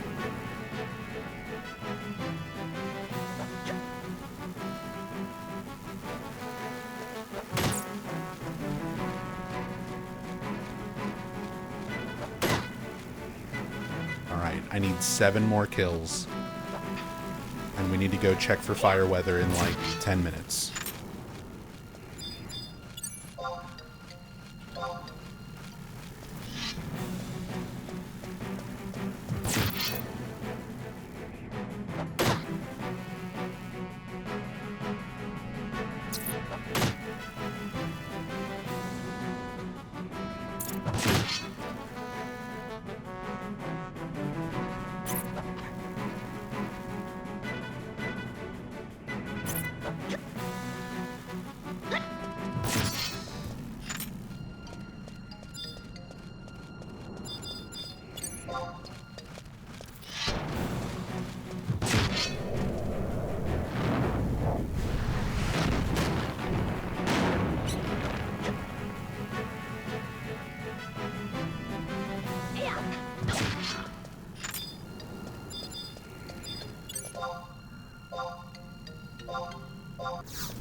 Less of a rough start, more of a false start? Yeah.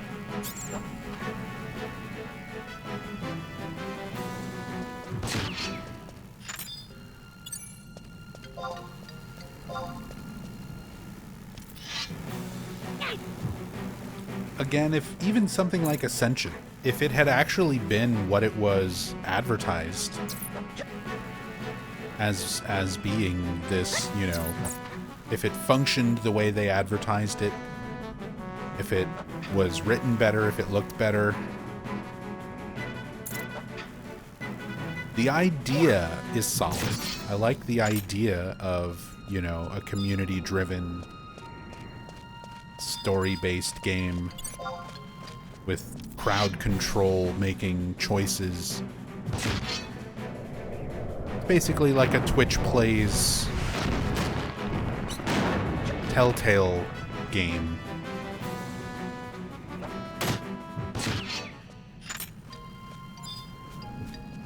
I think you could make that work for Silent Hill, but Ascension was clearly not that. It wound up being a big fucking scam. It was none of the things that it promised. And was just horrible in terms of quality. Alright, that should be 100.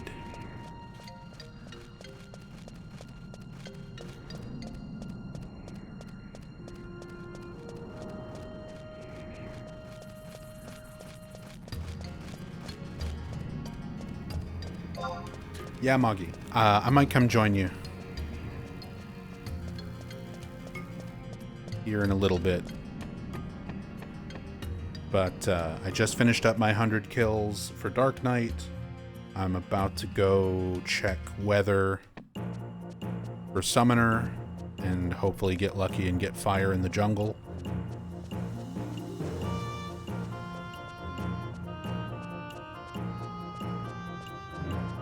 And then I could probably come out for Dunes for a little bit.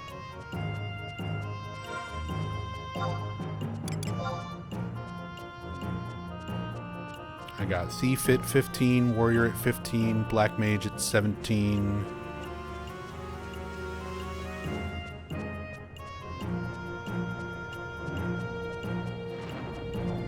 We're doing level sync 10.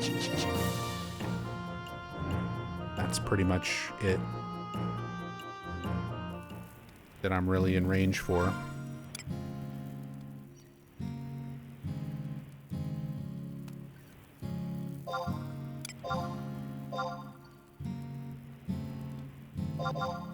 Oh, and Monkey got the insect paste. Thank you for that.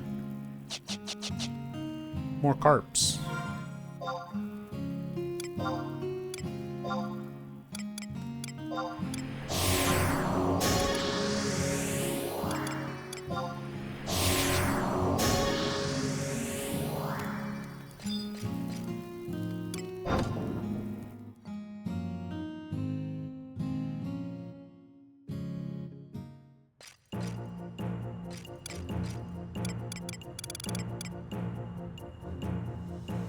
Gonna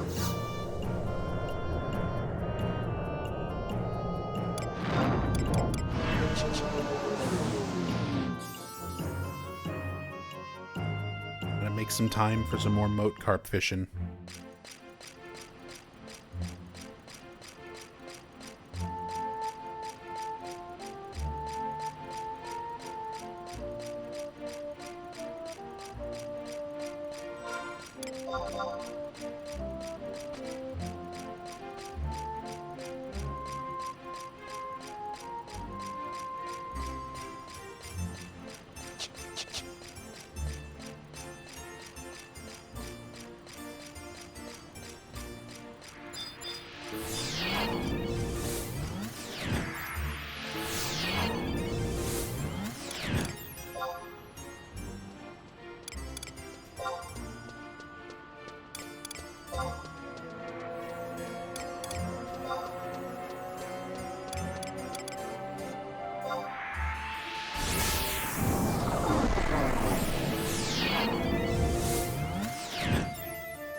Overgrown roses, decent challenge.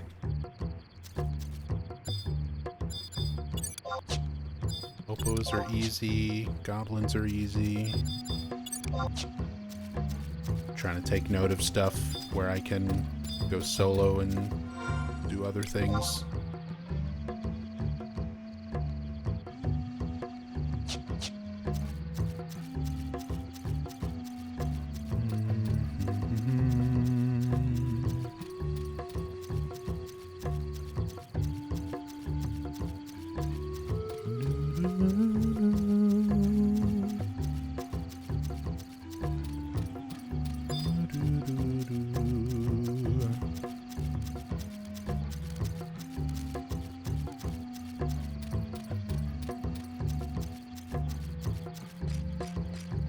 Gonna get down here where I can be right on the zone line between Yoder and Yatunga.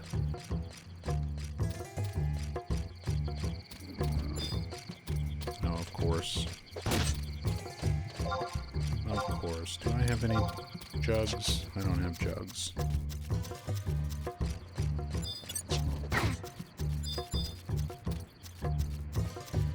Monkey. Help me, monkey. Oh my god, I'm on the wrong macro set.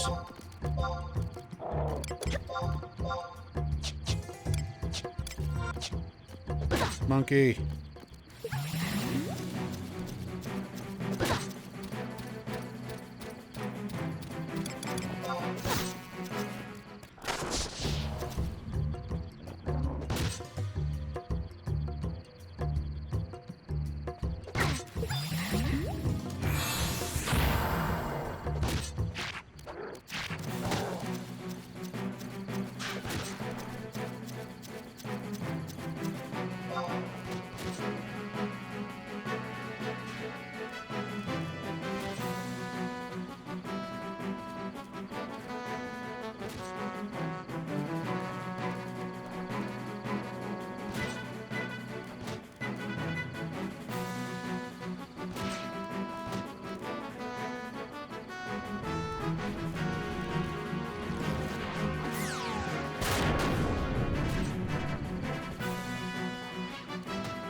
Charm didn't even bind it for very long.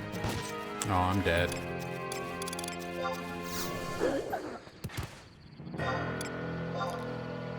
Okay. try that again with White Mage sub-job. For sneaking invis. Or at the very least grab jug pets just so I can fight things.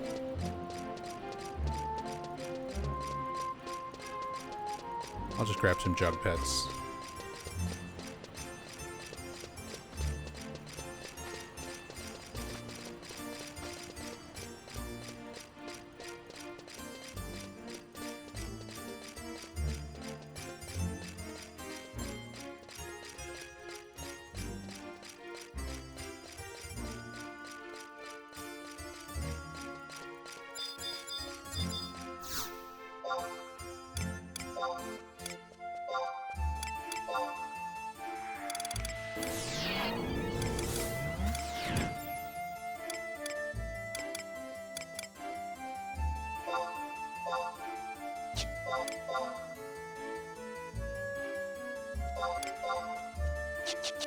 Get some more sheeps. Get my sleepy sheepy.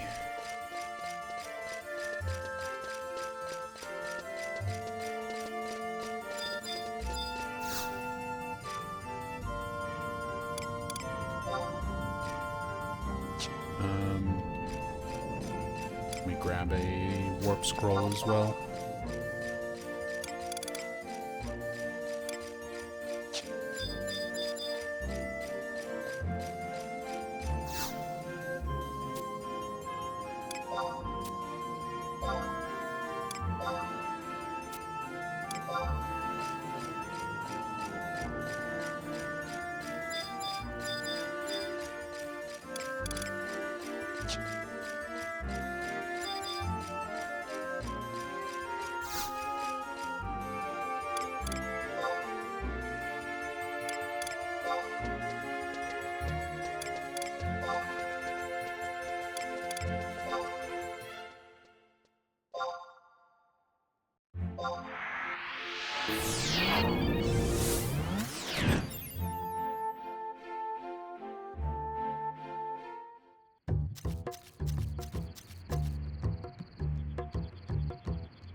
Are these aggressive?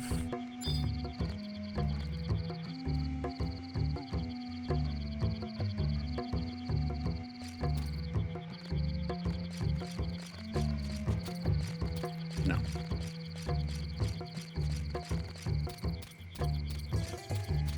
I honestly couldn't remember.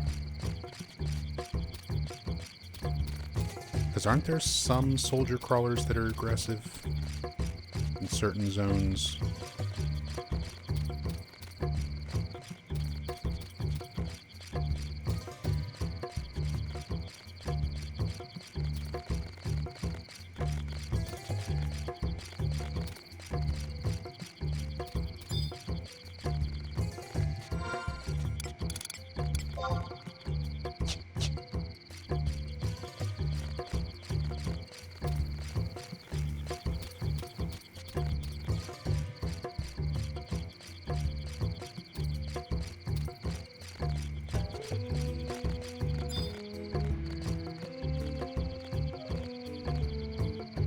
Poacher turns around.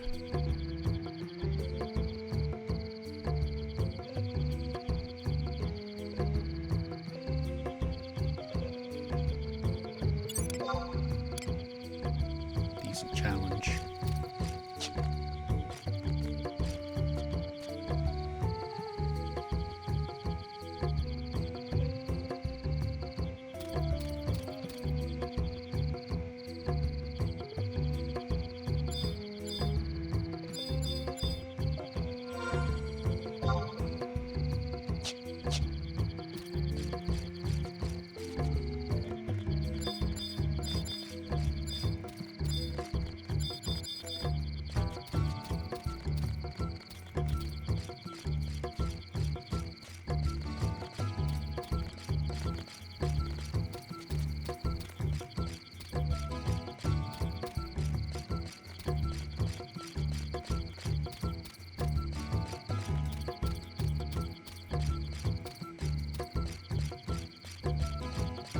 Come on, Yoder.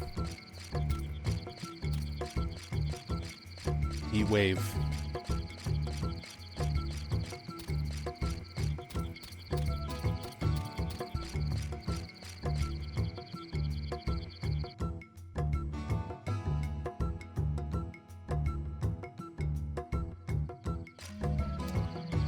No fire.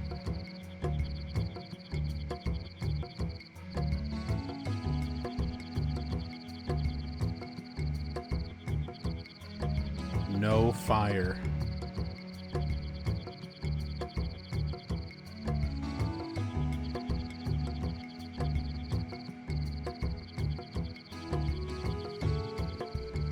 Let me check the weather forecast again. Fire, weather. Yeah, 1:24 a.m. Oh, there it is.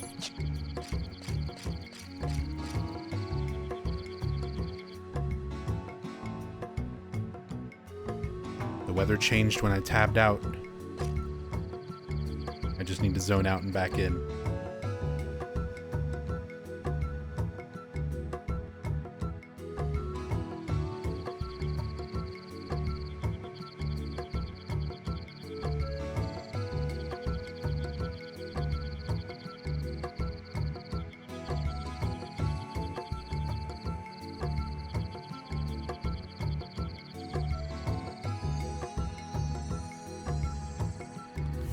Red light. There's Carbuncle.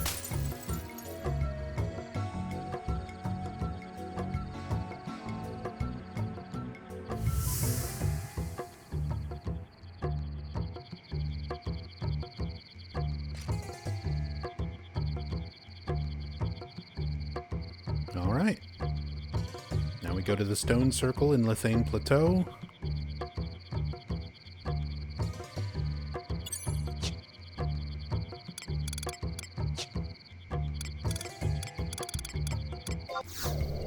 Didn't even need my sheep.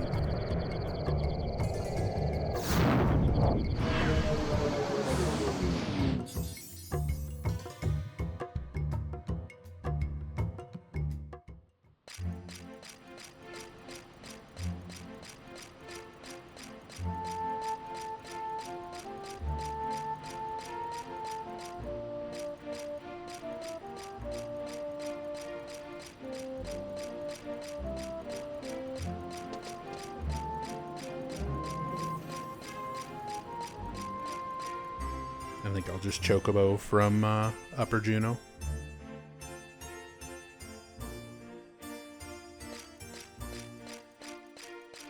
I mean, I guess I could try and get Teleport. But I don't mind Chocoboing over there.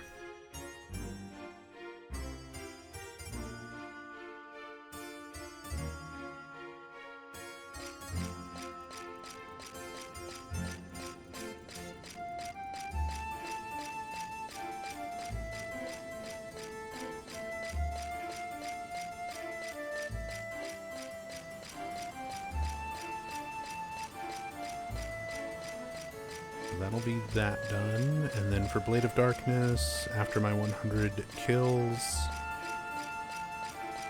I just need to go zone into Beado for a cutscene to unlock Dark Knight. So we'll just go Zarkabard Outpost. And then to Busadine from... Or wait, Beado, not Busadine.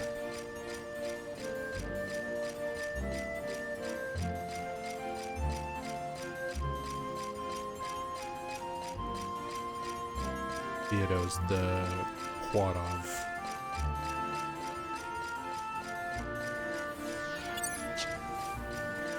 The Quadov place.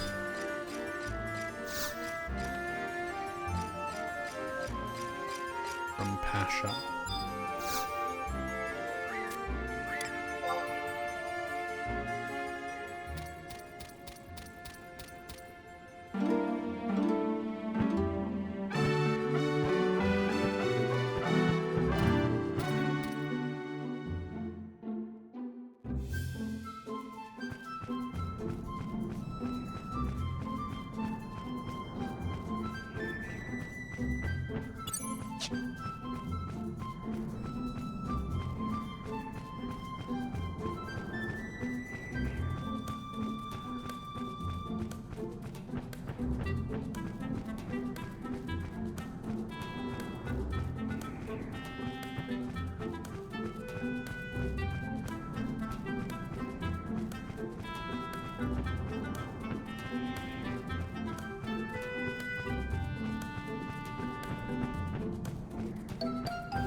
And of course, now we have thunderstorm weather in Jugner.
think I remember where Stone Circle is.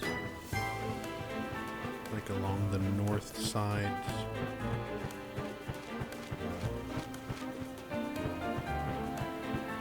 E6. Yeah.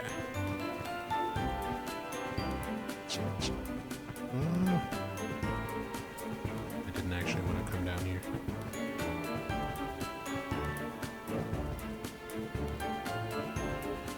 There a ramp back up.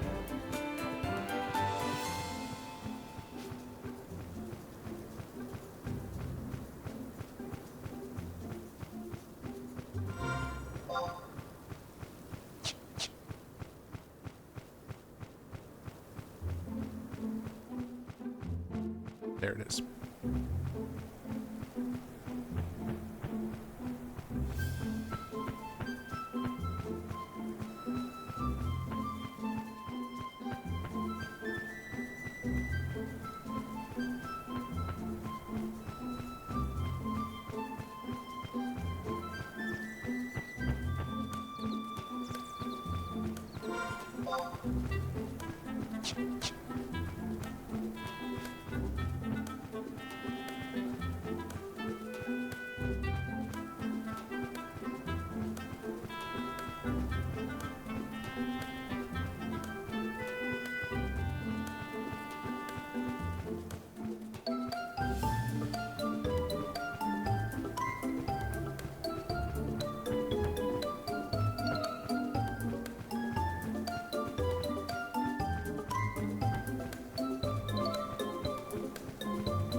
It's happening.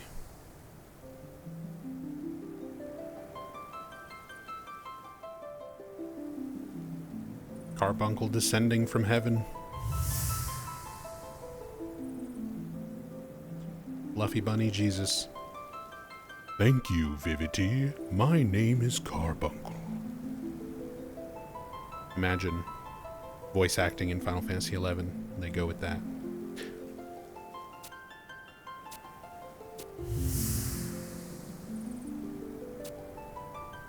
It's that boy.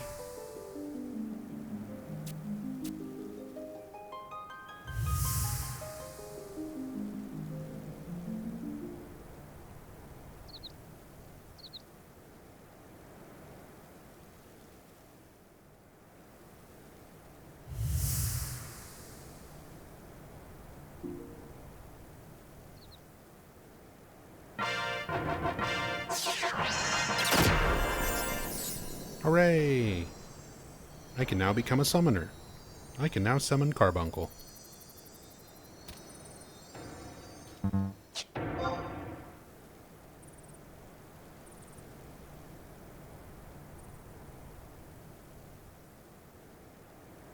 Alright. Time to warp back to Juno. Port out to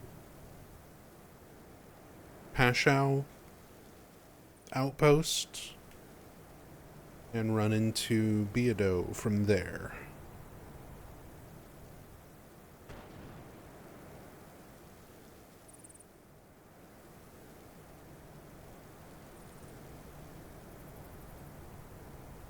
And then we should have Dark Knight. And then I have all the jobs available to me.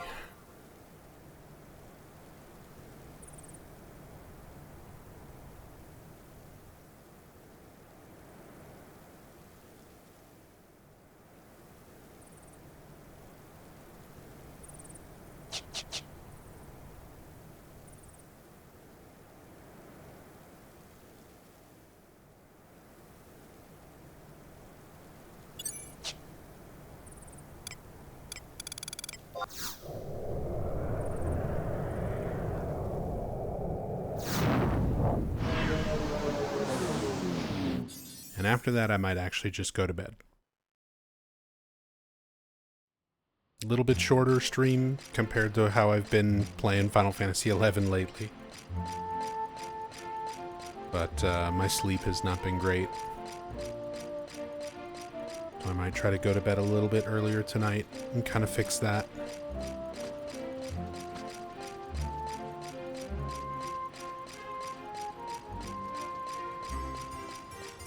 And if I wind up not being able to sleep, like the last few days have been, there's a decent chance I'll just jump right back on. Just do some fishing or something.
Alright, hopefully I didn't miscount my kills. If anything, I did some extra. I really don't think I undercounted.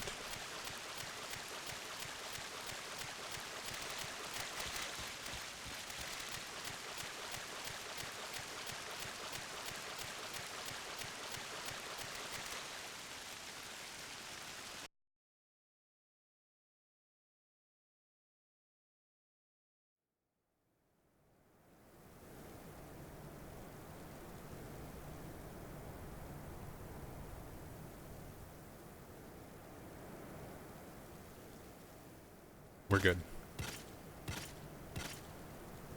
There's my guy.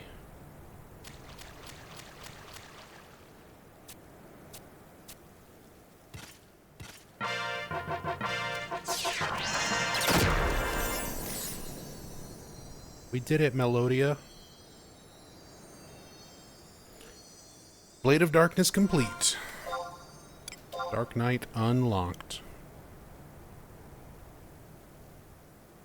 So I've got all the jobs currently available.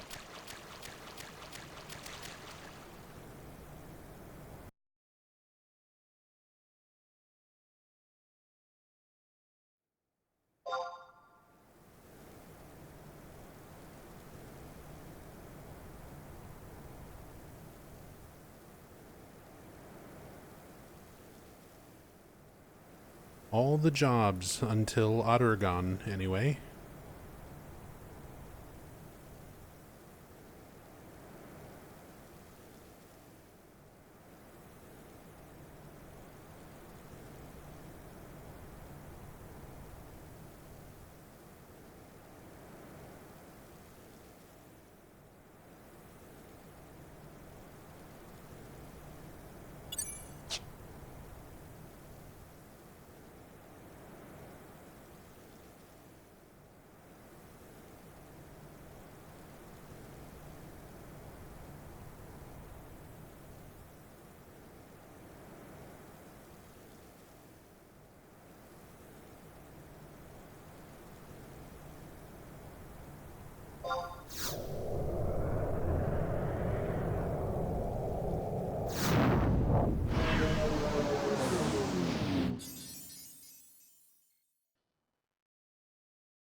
What does that make my thing? Darksider.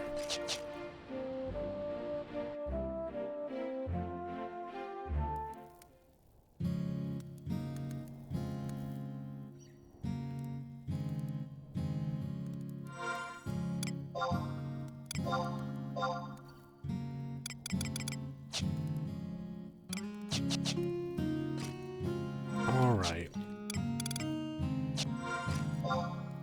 Stash some stuff.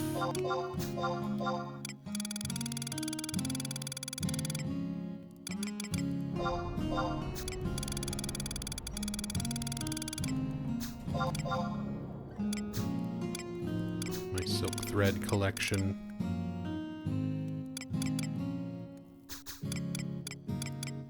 Some stuff I'll figure out what I'm gonna do with it next time. Some of this I'm just gonna sell. Glintstones I'll go turn in because I could use Sandy Fame. I'm gonna need to spend a day just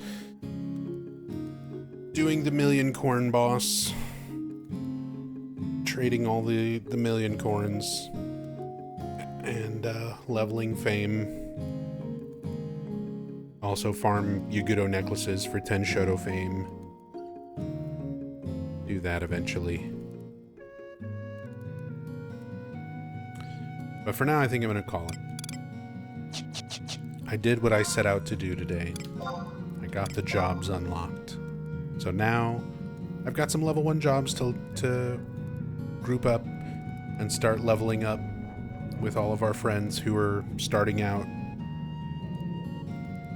making fresh characters, leveling sub-jobs. Have some more options for the low level ranges, and it's just stuff I can play with other people. But yeah, thanks you guys for hanging out and watching. I appreciate the love and support, as always. As always. Quiet me.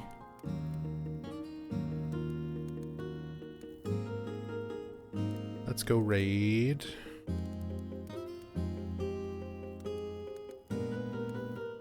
Maxilobes. I'm gonna raid my boy Maxi. He is still on the Resident Evil Requiem Insanity speedrun grind. It's been a very difficult grind. It's a very, very punishing speedrun. So, wish him luck. Show him some love and support. And I will probably be back on tomorrow. Not sure what I'll be doing yet. Decent chance of Final Fantasy XI. But we'll see. But till then, be good to yourselves, be good to each other. I'll see you next time. Much love. Peace.